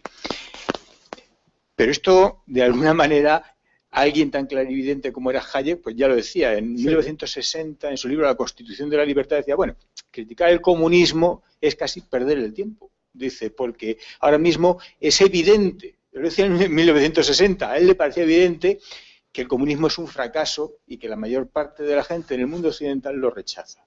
Dice, con lo que nos tenemos que enfrentar realmente es con otra forma mucho más vaporosa de socialismo. Él hablaba de socialismo real que realmente era el comunismo. Dice, con otra forma más vaporosa de socialismo y más difícil de atacar, que es la socialdemocracia. Entonces, a mí estas conferencias me gustan, y lo digo de verdad, pero yo echaría de menos que hubiera otra parte de la conferencia o una segunda conferencia en la que se dijera, y en esto nos parecemos nosotros tantísimo a lo que es el espíritu totalitario que hay en un régimen comunista. Estoy pensando, por ejemplo, en la educación, y no solamente por lo que la izquierda defiende, sino también por lo que la derecha defiende. Sí, claro. Es que en la educación no hay ningún partido, creo yo, en España, que tenga más de 20.000 votantes que no sea totalitario. Es decir, incluso el Partido Popular de Madrid, que es al que algunos vemos como el último reducto, pues la propia Esperanza Aguirre, por ejemplo, hace poco decía, o ahora un año, decía que ella estaba dispuesta y le parecía muy bien dar las competencias de educación al gobierno central, para que estemos todavía en un régimen aún más totalitario y sean más unificados aún los planes de enseñanza. Porque unos defienden que haya más iniciativa privada y otros menos, pero siempre bajo unos únicos planes de enseñanza que adoctrinan a nuestros hijos. Lo que pasa es que eso va más allá, porque una cosa es el comunismo y otra cosa es la estatolatría, que eso lo decía Mises, palabra cojonuda suya. Estatólatras somos todos, bueno, quitando los que estamos aquí y 10 más, la gente es básicamente estatólatra. Es decir, tiene al Estado endiosado, fuera, y no hay más. El Estado es el gran proveedor. Eso es lo que decía Bastián, ¿no? Es la gran falacia mediante la cual todo el mundo cree vivir a costa de todo el mundo cuando es el Estado el que se sirve de todos, ¿no? Bien, vivimos en un mundo tremendamente estatólatra, no hay más que abrir el periódico por la mañana, y yo trabajo en un periódico y sé lo que llevamos, ¿vale? Que es fulanito dice y fulanito es un político. Y el gobierno va a hacer, y la oposición dice, y el ministerio de tal va a dar una línea de ayudas de no sé qué, es Estado, Estado, Estado, Estado y más Estado. Los primeros fabricantes de noticias en España son los políticos y sus secuaces. Un día sin por eso dicen, ¿qué pasa en agosto que no lleváis noticias? No, pues no llevamos porque están todos en la playa. Entonces, por eso pasa que van los periódicos así de finitos y las culebras de verano, te tienes que agarrar a lo que sea, porque los periodistas básicamente informan de lo que hace el Estado y los que le rodean. Pero bueno, la estatolatría es un consenso en todos, incluida Esperanza Aguirre, incluida que forma parte de eso, incluidos todos, te diría hasta que una parte considerable de los liberales siguen teniendo al Estado como, no, pues el Estado tiene que estar, tal, aunque sea darle una... Tal, de los liberales centralistas, que son desgraciadamente mayoría. Sí, bueno, el liberalismo es diverso, aunque eso sería para otra conferencia, ¿no? Pero el liberalismo es diverso, no es, vamos, aquí... Y aparte, no tan diverso como que individual. Es decir, cada uno somos y lo somos a nuestra manera. Esto no es una secta, a diferencia de los comunistas, ¿vale? Tienen 1000 apreciaciones. Están liberales Milton Friedman como Ludwig von Mises, ¿eh? Yo no soy de los que dicen, no, este tío no es, y es un socialista, no sé qué. Y Adam Smith también fue, bueno, es uno de los padres fundadores, ¿no? Y pues hay liberales que te dicen que sí, que el Estado necesita ciertas atribuciones, ¿no? La justicia o el ejército o tal, o la policía. Bueno, los grandes debates hoy dentro de la doctrina liberal están ahí y está bien que existan, ¿no? Afortunadamente, insisto, no, el liberalismo no es una secta y nunca lo fue. Hola. ¿Qué pasa, Magdalena? Muchas gracias por tu charla.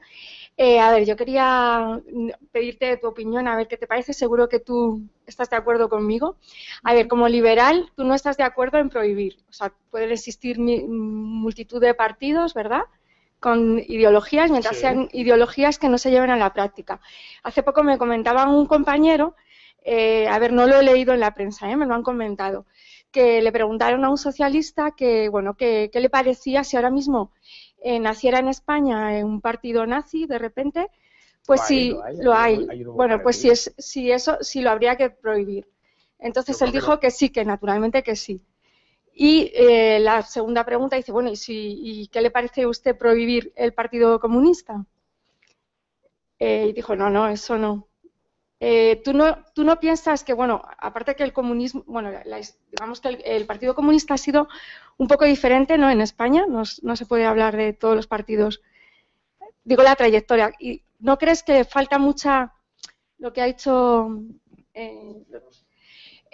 mucha historia, que la gente no sabe realmente historia? ¿Del Partido Comunista de España? Sí, porque si realmente fueran consecuentes y coherentes, pero si es que la gente no tiene por qué estar, no se mantendría. Que no tiene por qué, la gente no tiene que estar politizada, que eso es un error. Yo no quiero que la gente sepa de la historia del Partido Comunista de España, que no, porque eso es para los que nos gustan estas chorradas. Pero la gente lo que tiene que tener es la sensación de que eso es malo.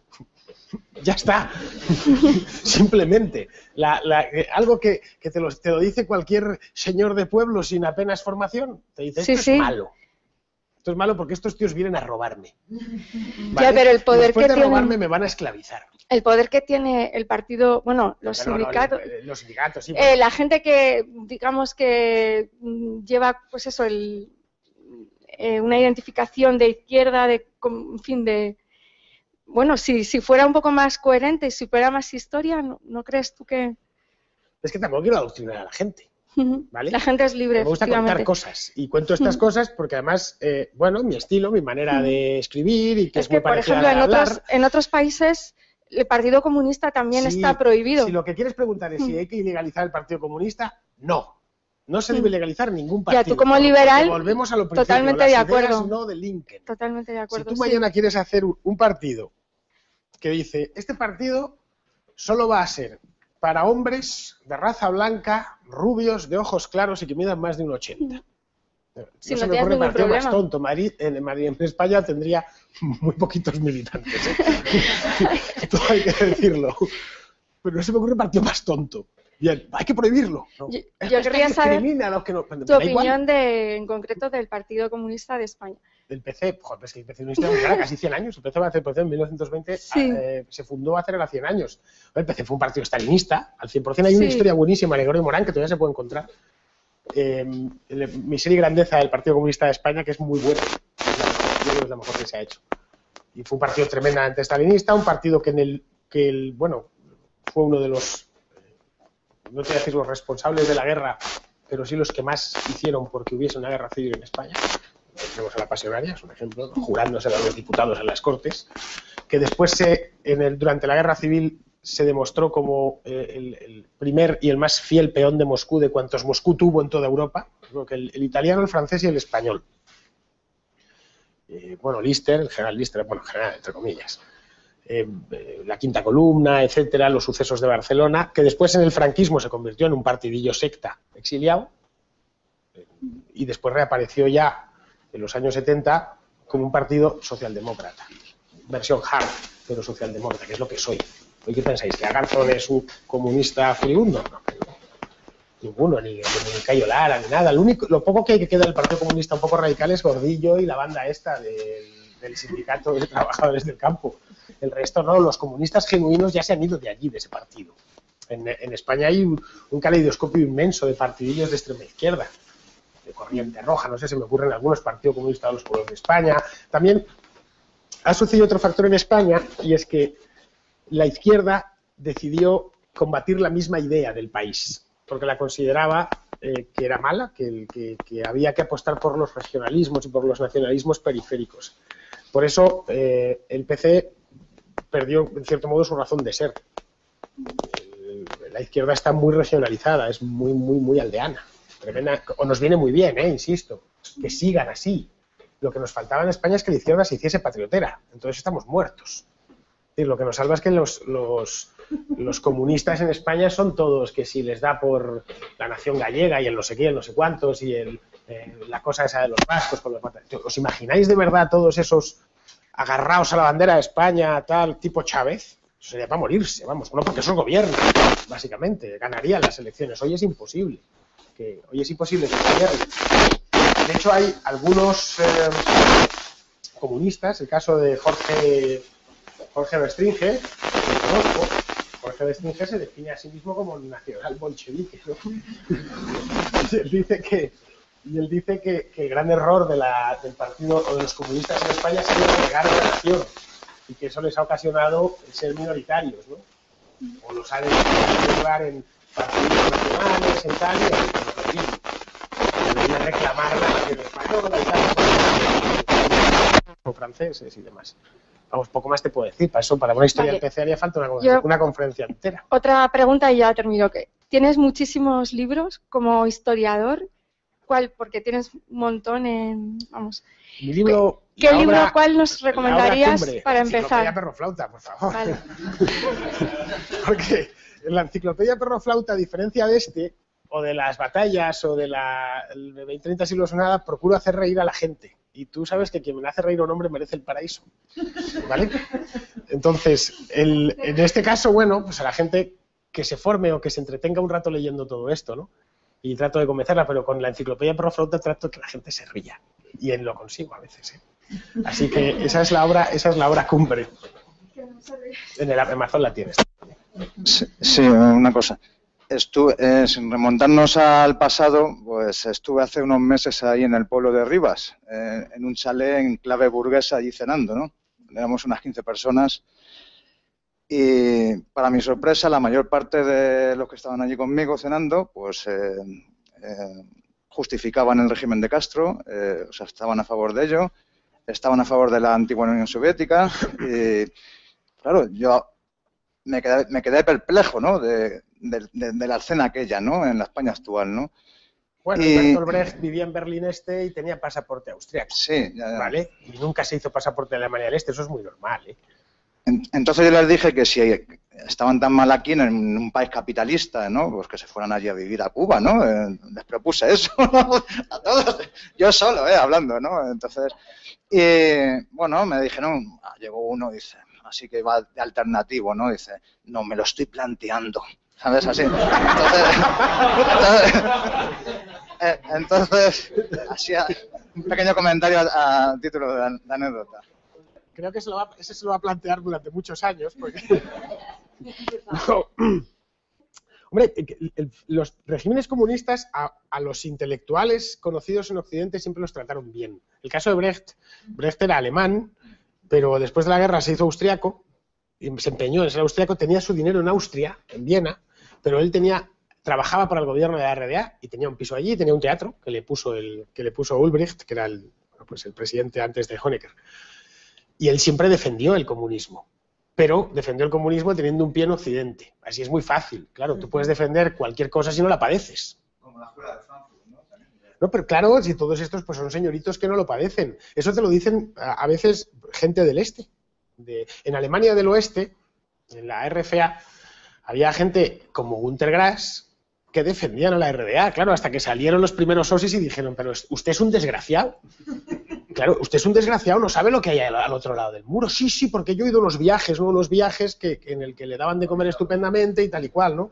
El Martin Amis tiene un libro buenísimo que se llama Coba el Temible. Martin Amis, bueno, su padre fue también escritor, uno de los intelectuales británicos en los años 40 eran todos comunistas.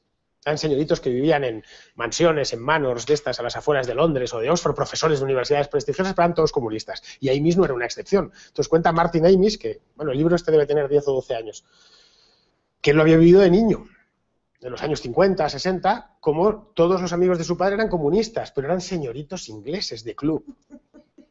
Pero todos eran comunistas. El propio Martin Amis se crió en ese ambiente. Y eran todos señoritos, bien, vale, hasta que, bueno, empezó a enterarse. Y mucho antes de eso, en tiempos de Stalin, invitaban a los intelectuales occidentales para que se diesen unos paseos por la Unión Soviética y los llevaban en pleno Holodomor, que fue el holocausto ucraniano, que murieron 5 millones de personas de hambre, las mataron de hambre, que hubo incluso episodios de canibalismo, que se comían a los niños y se vendían niños y cosas por el estilo, cosas horrendas. En el libro ya hay un capítulo sobre esto. Había trenes que circulaban por Ucrania cargados con intelectuales, con escritores, con músicos, con directores de cine occidentales, pues había de todas las nacionalidades, que veían, pues claro, pues cadenas de hambrientos por los caminos y preguntaban al guía, oye, pero ¿y estos de ahí? No, bueno, eso es una cosa de... Sí, gente, ya sabes, antirrevolucionarios, pero bueno, es una cosa inevitable y los otros se quedaban a gusto. Bueno, vale, sí, claro, si construir el paraíso requiere que mueran unos pocos, cualquiera de estos está dispuesto. Aparte, luego hay otra cosa, esos de Rivas Vacia Madrid probablemente piensen que el comunismo es lo que tienen ellos. No, para nada. Es decir, es como si piensas que el comunismo es Marina Leda. Marina Leda vive y existe porque vive enchufada a los presupuestos de un país rico, que produce la riqueza por otro lado. Yo vi el presupuesto de Marina Leda hace unos años, del de hace 2 años, y el 80% son transferencias. Así cualquiera construye el comunismo. Si te lo están pagando, sin problemas. Vamos, el caso de Rivas Vacia Madrid no es una cosa tan exagerada como la de Marina Leda, pero bueno, pues un lugar de clase media, de pues, cooperativas sindicales y demás. Ya piensan que el comunismo es eso, no es eso. ¿Algo más? A José. No, como ha sido el tema de China, comentar una anécdota. ¿Sabes qué se están haciendo ahora las reuniones de Free Cities de estas? Que está yendo Gabriel, Ratán y no sé qué. Entonces, en la última, bueno, para que no sepa, Free City básicamente es hacer una ciudad al margen del Estado. Una ciudad en la que tú te das un derecho común. Sí, un fuero. ¿Sí? Un fuero, claro. Exactamente, atraes empresarios, etcétera. Y entonces, pues a una reunión de Free Cities aparecieron una comitiva de Cuba.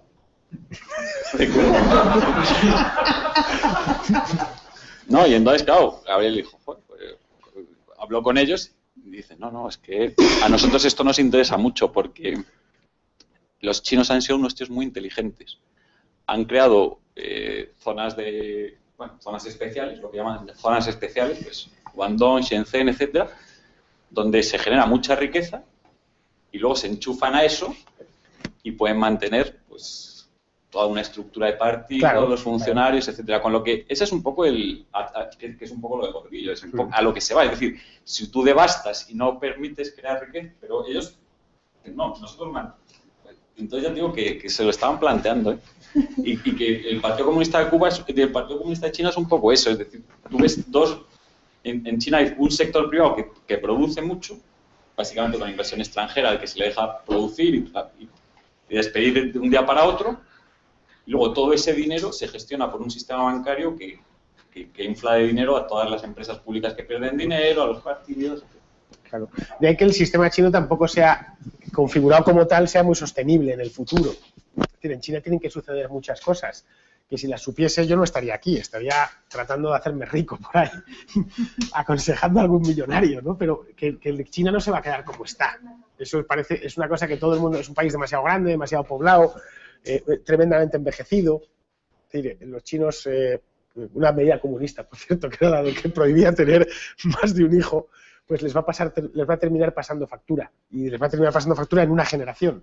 Y es que va a ser un país con mucha gente mayor y una pirámide de población invertida, con muy poca gente joven, que a fin de cuentas es la que genera riqueza, ¿no? La que trabaja y demás. Pero en China yo creo que en los próximos 20 años van a pasar un montón de cosas. También llegará un momento en que los chinos se harten de tener al chulángano del Partido Comunista, tal, ¿no? Querrán una democracia más o menos normal, donde puedan elegir a sus representantes y demás, ¿no? Tener libertad de prensa, poder opinar, poder tener cenas con los amigos y decir que ellos creen en otra cosa, ¿no? Que ahora no pueden.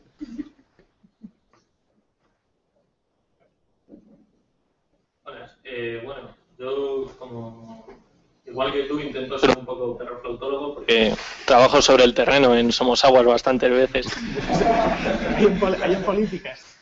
Sí, hago relaciones internacionales allí, además en el centro, en políticas, y conozco bien el terreno de las asociaciones y demás. Y el otro día, como te sigo en Twitter, porque además eres perroflautólogo, la máxima autoridad. Primera autoridad nacional.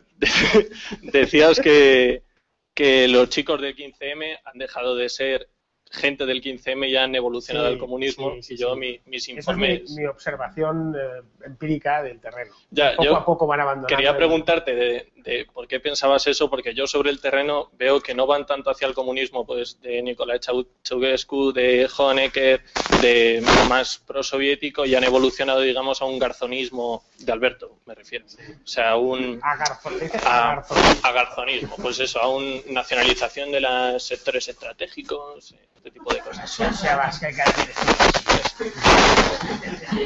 A ver, lo que yo he visto es a raíz de las últimas manifestaciones que bueno, yo voy y las veo tal, y me gusta ver cómo evoluciona esta gente. El 15M lo seguí bastante, también in situ.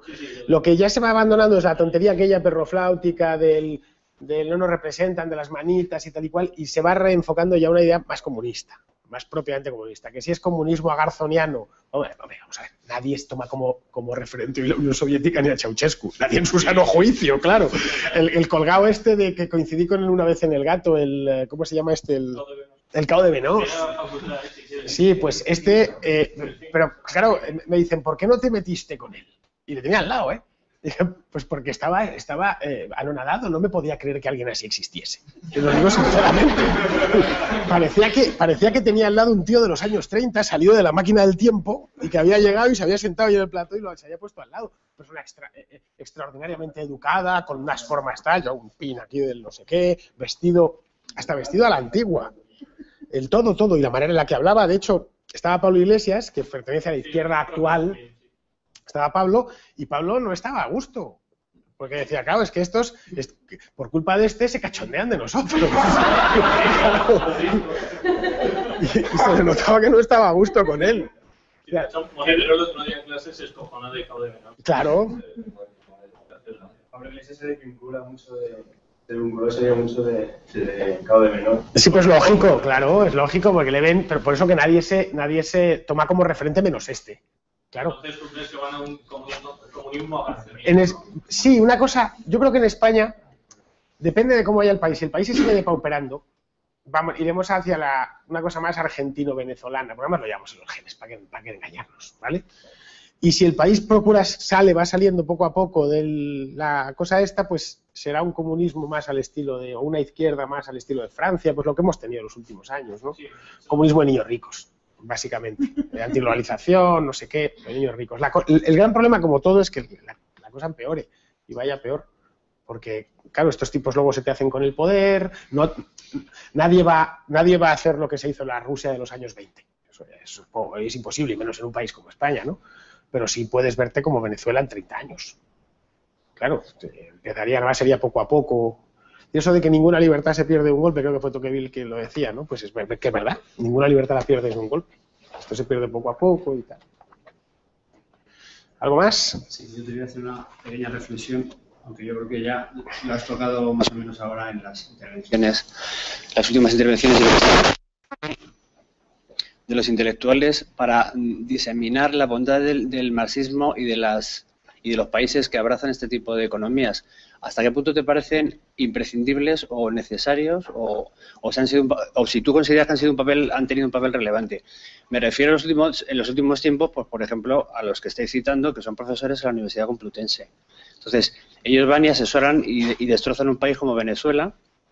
Y luego siguen dando clase. Tanto como destrozarlo. Bueno, quiero decir, bajo sus directrices, las directrices de la banda de Bestringe han conseguido que Venezuela sea el país que es. Más o menos creo que tienen algo de relación. Que no es responsabilidad suya directa, es de Chávez y los que gobernaron allí. Ellos fueron allí, bueno, pues a hacer la Constitución. Creo que en Bolivia también hicieron una cosa parecida y demás. Bueno, pero de todos es conocido que Juan Carlos Monedero está ahí dando clases, que Bestringe ha estado asesorando al ejército venezolano y que la banda de Fernández de Liria, todos estos marxistas son neomarxistas, dan allí clases y asesoran como debe ser el nuevo hombre venezolano. Entonces, pues, el papel de estos es importante. Hay un libro que yo creo que es fundamental, que se llama, es de Carlos Rangeles, por cierto, un venezolano, escrito en los años 70, que se llama, lo reeditó Gota a Gota hace unos años, así que todavía quizá lo puedas encontrar. Si no lo encuentras, se llama Del buen salvaje al buen revolucionario. Lo puedes ir a Génova 13, que tienen en la sede del PP, según entras al fondo, tienen libros de Gota a Gota, y a veces hasta hay gente que te los vende, ¿vale? Que si vas allí y tal, te los tienen todavía, El ladrón de la casa vacía, el título es bastante bueno, que Faes llegó a publicar libros buenos en el pasado. Bueno, pues la tesis de Rangel básicamente es esa, él agarra el buen salvaje rusoniano, ¿vale? Y te lo trae hasta el día presente con bueno, ahora es el buen revolucionario. Nosotros somos, en Occidente, tenemos todos los pecados y somos insostenibles, ¿no? Nuestro modelo de vida es insostenible, pues ya sabes, el hombre es un lobo para el hombre, estamos cargándonos a la naturaleza, el tal, bueno, lo de siempre, ¿no? ¿Y quién mantiene la pureza? El revolucionario. Pues en el caso de Cuba ha sido la patria de todos los diletantes estos durante 50 años. Régis Debray, que era un periodista francés, fue uno de los mayores apoyos del régimen de Castro durante muchísimo tiempo. Hay otro libro buenísimo de Carlos Alberto Montaner, Plinio Apuleyo Mendoza, bueno, es el manual del perfecto idiota, que lo trata a fondo cuál es este tipo de personaje. Bien, en nuestro caso, lo que ejercen Monedero o Pablo Iglesias o el propio Bestringe son de Régis Debray, pero bueno, pues hacen los experimentos ahí en Venezuela, básicamente porque aquí no pueden. Todavía. ¿Vale? Su papel fundamental es cantar, alabar esos sistemas viviendo aquí, como tú estás describiendo, como niños, de forma opulenta, te quiero decir. Pero es que Régis Debray vivía en Francia. Iba a Cuba, y no solo estos, escritores, músicos, actores. El caso de Willy Toledo es el último de una cadena larguísima de gente de la cultura, que llaman ellos, ¿no? Willy Toledo ya está dando discursos en la Complutense, por si queréis. ¿Ha vuelto ya? Sí. ¿Ha vuelto Willy Toledo? Sí, estaba en la facultad el otro día. Dando la charla. Sobre sus experiencias, ¿no? No, era sobre teatro. El teatro en Cuba, ¿se entiende? No sé, era una asociación de teatro que estaban por allí. A las 6, un miércoles, además, o sea, no había ni de todas maneras, esto del mundo de la cultura no es marxista, ¿eh? Ni siquiera es leninista. Lenin era un tío mucho más directo. Esto viene de Gramsci. El socialismo sufre, o el comunismo sufre una mutación en los años 30. ¿Sabéis que Antonio Gramsci le conoces? Sí. Es un comunista italiano que Mussolini apresó y lo metió en la cárcel, y ahí se dedicó a pensar. Y Gramsci básicamente lo que vio es que una revolución como la soviética, de las mismas hechuras, no iba a funcionar en el occidente europeo, porque había clases medias, eran países donde las desigualdades de renta no eran tan grandes, no existía, vamos a ver, la Rusia de los zares, un país que había crecido mucho los 20 o 30 años antes de la revolución, pero todavía era un país muy atrasado, tremenda. Los campesinos acababan de ser liberados de la tierra, como aquel que dice, medio siglo antes, ¿no? Entonces, dijo, bueno, pues aquí lo que hay que hacer es básicamente tomar el mundo de la cultura, tomar la conciencia, asaltar la conciencia. De ahí que la figura de... A mí, de hecho, Monedero me recuerda a Gramsci. Sí, de aspecto incluso. Las gafitas, tal, me recuerda a Gramsci. Sí, seguro, vamos. Sí. Es decir, que hay que tomar, pues hay que tomar las universidades, hay que tomar la conciencia de la sociedad. Los medios de comunicación, el cine. Es decir, aquí en el cine español se hicieron películas que gustaban a la gente hasta que la tomaron estos. Entonces empezaron a hacer tostones ideológicos que nadie ve. Claro, la gente va al cine o ve películas para entretenerse. A partir de los años 50, 60 es cuando empiezan hay una película española que es de Bardem del año 76, que se llama El Puente, que es la historia de Alfredo Landa. Por cierto, la película no está mal, está bien hecha, más Alfredo Landa hace un papelón y tal. Es un tío, un obrerete de Madrid, que en el puente de agosto, del 15 de agosto, un tío que trabaja en un taller, que está soltero, ya cuarentón y demás, y... pues tiene previsto irse con la novia a un pantano de las afueras de Madrid, pero la novia le deja para irse con unos amigos y él se cabrea y dice, pues yo no me quedo el puente en Madrid, y se va con su motillo, una Montesa de esas antiguas de los 80, se va hasta Torremolinos, pero claro, tarda en llegar 4 días a Torremolinos, es como una especie de viaje iniciático, ¿no? Y se va encontrando con injusticias por el camino, entre ellas con la madre y la novia de un etarra en el penal de Ocaña, que las pone como si fueran, pues eso, cada año 1976, ¿no? con injusticias, y a la vuelta pues decide él que pasaba de los sindicalistas de su taller, pues se sienta allí, se enciende su Ducados y tal. Bien, películas como esas hay un montón, que llevan una cantidad de veneno ideológico brutal, son fundamentales. 3/4 partes lo mismo con la universidad. Ya está, te dan a la toma, y los medios de comunicación. Nunca os habéis planteado que en 1975 en España no había progres, y en el 85 el país estaba lleno. Muy poquitos. Se habían cosechado, literalmente, plantado y cosechado, ya está, básicamente el país y todo lo que le rodea. La izquierda sigue en la guerra civil. Pero eso es una cosa muy reciente, Lo de la... No, pero eso de la guerra, el guerracivilismo es una cosa bastante reciente. Yo estudié historia en la carrera de historia en la Universidad Española y no una universidad privada, en la Autónoma de Madrid, que no es precisamente, que es muy de izquierdas, vamos. Ahí en filosofía y letras se hacía San Canuto y todas estas cosas. Y sí, era una facultad muy, muy combativa, ¿no? Y no era un tema de que se tratase a menudo, ni entre los estudiantes de historia, ¿eh? Te estoy hablando de el primer lustro del año 91 al 96, vamos. Y no se hablaba apenas, o se hablaba poco, vamos, algunas veces, tal. Esto vino después. La obsesión con la guerra civil viene en la década pasada. Además, Zapatero la emplea mucho con ideas. También hay otro factor, y es que la izquierda... Claro, la memoria viva, esa es la clave. Esa es la clave. Tú puedes, una vez la memoria viva ha muerto, ha desaparecido, puedes inventarte una época si quieres, si así lo deseas. De la misma manera que en Cuba se han inventado una dictadura de Fulgencio Batista de nunca jamás, pues aquí inventaron una república de nunca jamás, ahora están con la guerra y después vendrán con el franquismo, que ya se han puesto a ello, ¿vale? Además, de una manera, a pesar de que el franquismo es de las etapas más largas y más complejas de la historia de España, de toda la historia de España, lo simplifica, ¿no? Que bueno, los generales tal cual, no sé qué, que mataban a todo el que les llevase la contraria y punto pelota, ya está. Y estábamos nosotros allí luchando. Bueno, una versión simplista de la historia y claro, en el momento en que no quede gente que vivió el franquismo que pueda contar o llevarles la contraria, pues ya está. Si dispones de la educación, dispones de los medios de comunicación, ya dispones de la conciencia de la gente. Se les ha abierto un pequeño fallo en Matrix, que es Internet, que no se puede controlar, ¿vale? Y además es un fallo que cada vez es más grande, porque la gente ya pasa de ver la tele. Bueno, a la universidad el que va es porque quiere ir. Vamos a ver, las carreras de letras, te estoy hablando, las de ciencias están en lo que tienen que estar, ¿eh?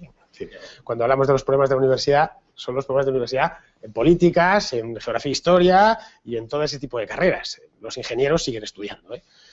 Es verdad, no nos vamos a... El que es aquí estudia ingeniería lo sabe. A ver, los que estudiasteis ingeniería o carreras serias, ¿hacían el tonto en la facultad? No, pues ya está.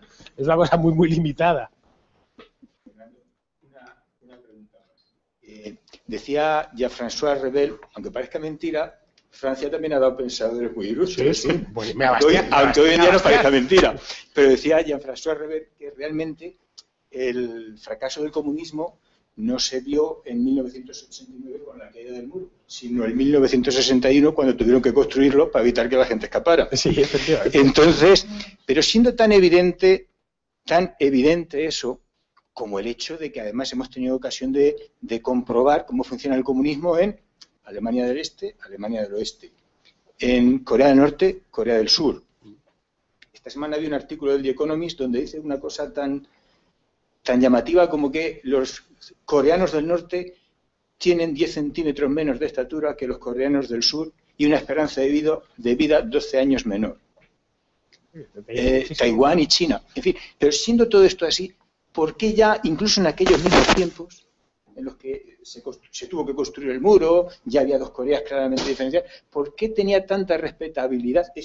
No lo sé, pero ¿por qué tenía tanta respetabilidad todavía el comunismo y por qué hoy hay un sector de la población, vamos a poner un 20, 25, 30%, que de alguna forma pues, lo critica o no lo critica y más o menos casi lo disculpa? Yo no llego a entenderlo. Es más, no hace tanto tiempo, hace 15 años, yo recuerdo cuando Manolo Romero, un comunista o de Izquierda Unida, que por lo demás era un hombre simpático, hablando de los derechos de los obreros en España, hablaba de taiwanización. No se le caía la cara de vergüenza de hablar de Taiwán, de taiwanización, cuando estaban ahí los comunistas de la China continental con unos sueldos reales 100 veces menores.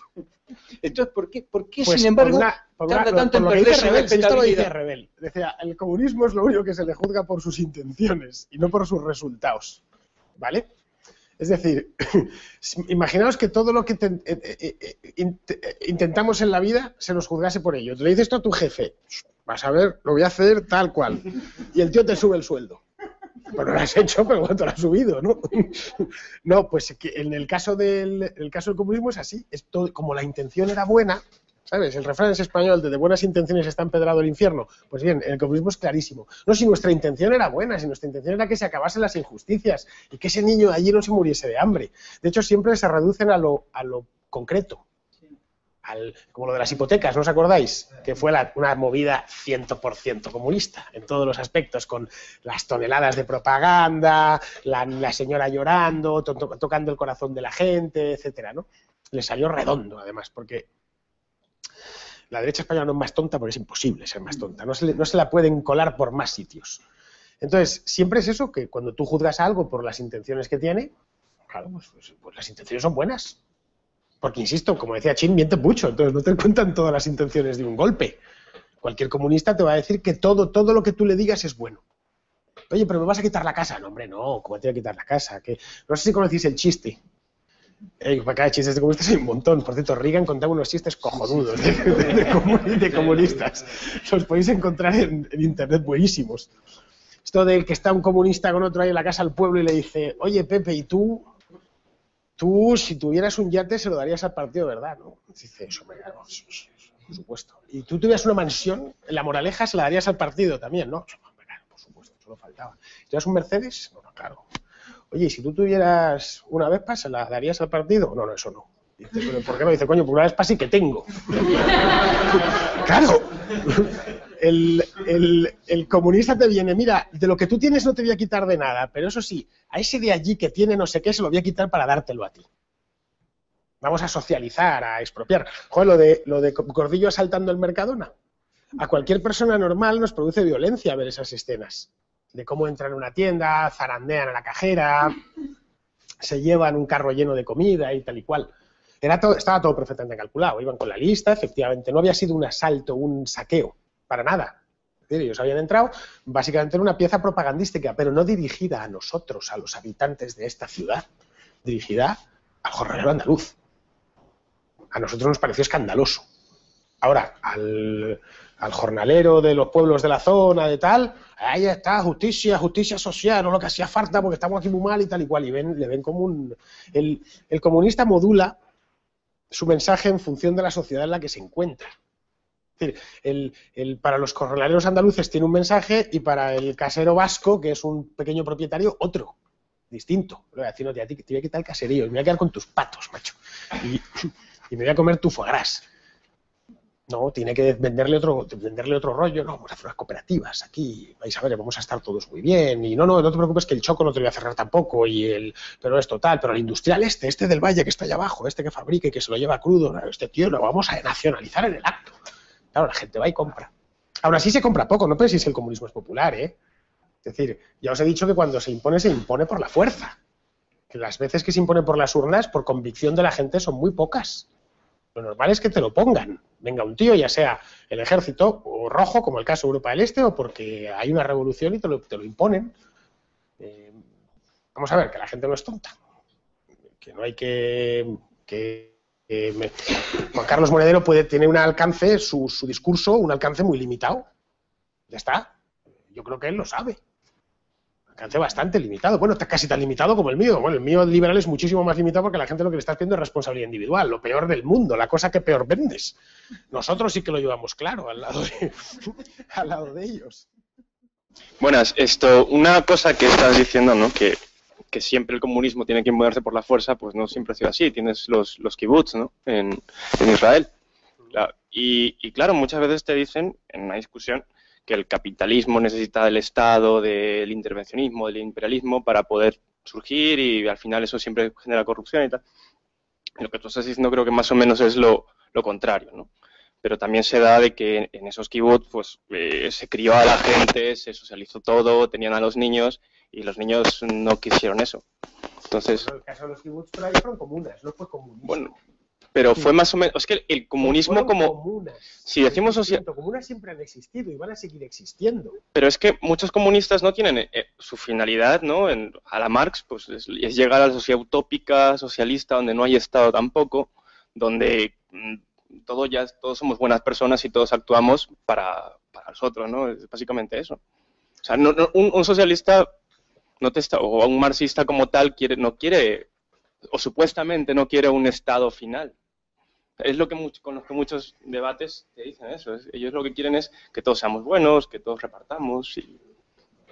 No, el marxismo el marxismo-leninismo es un programa completo de gobierno, ¿eh? No tiene nada de... Pero es que es un paso intermedio, entiendo. No, pero, bueno, sí. Y que luego al socialismo, pero antes tenemos la dictadura del proletariado, que básicamente consiste en la dictadura Claro, del es lo que proletariado. decía Bakunin a Marx, ¿no? Que eso va a terminar petando porque hay un Estado y tal, y no se tenía.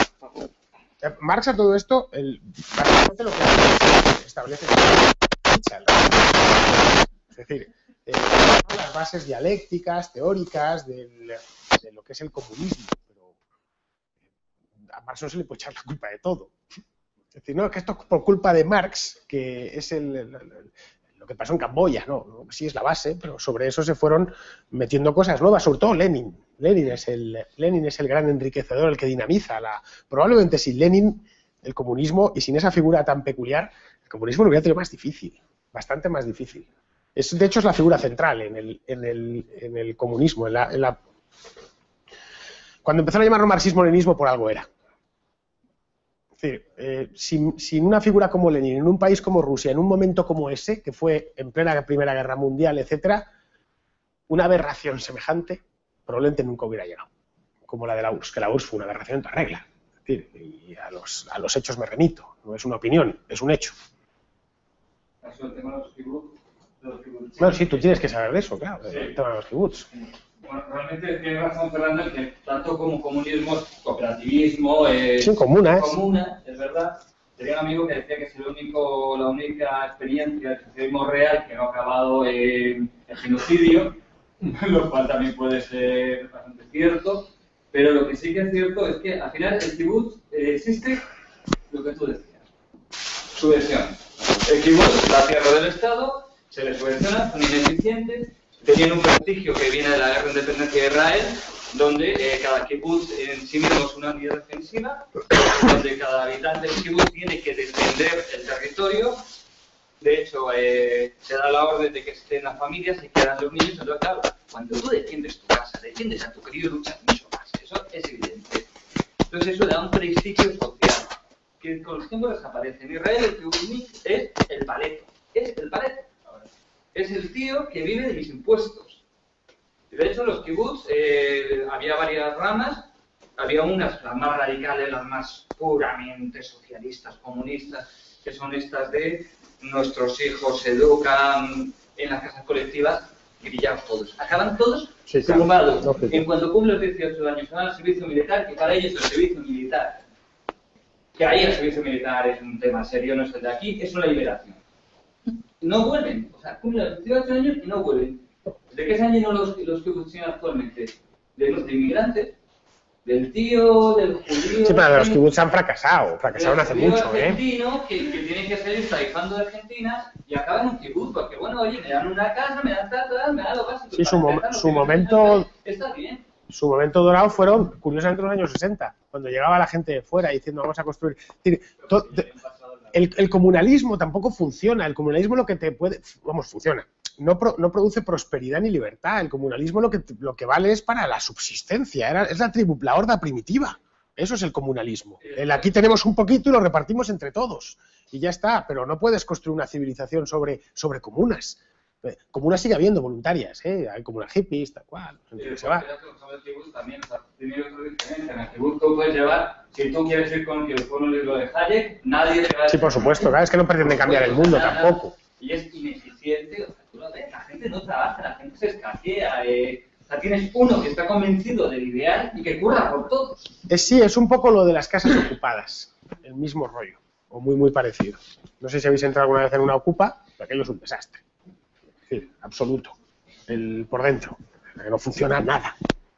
Al principio, pues los que la ocupan se emocionan un poco, tal cual, pero luego, pues claro, no hay incentivos para tener eso en funcionamiento y que, es que no. Funciona, se convierte en una monarquía.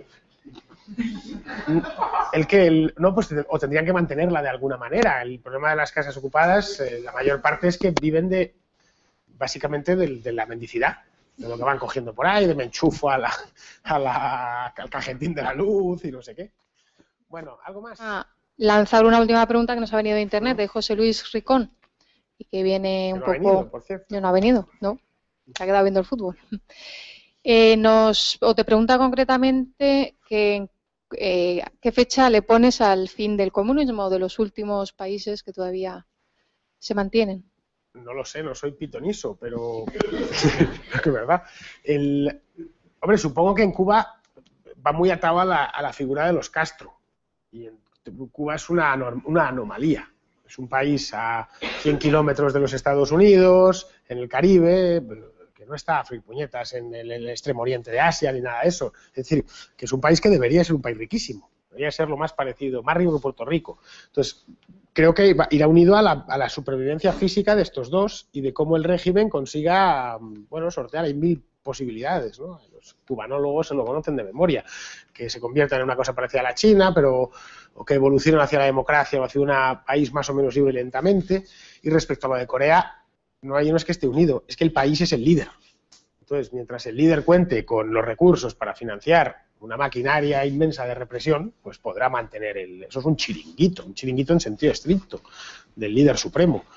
Y en el resto del mundo, pues seguirá habiendo, yo creo que lo de Venezuela nos debe enseñar. Eso de que decía Fukushima del fin de la historia era una sandez integral, y lo era en 1990 cuando lo dijo, no hay cosa más miserable que el historicismo, y era algo historicista más no poder. No sabemos lo que va a ser el día de mañana del mundo. Lo que sí puedo asegurar es que la utopía comunal seguirá. La acampada de sol era una utopía comunal en toda regla. Quien la vio, los servicios, las comisiones, el no sé qué, la cocina, allí no pagaba nadie, dice, no sé quién está manteniendo esto, pero bueno, mientras se mantuvo, ¿no? Porque va inscrita, al igual que otras cosas, los seres humanos, nuestra genética lleva inscrita unas cosas buenas y otras que son malas.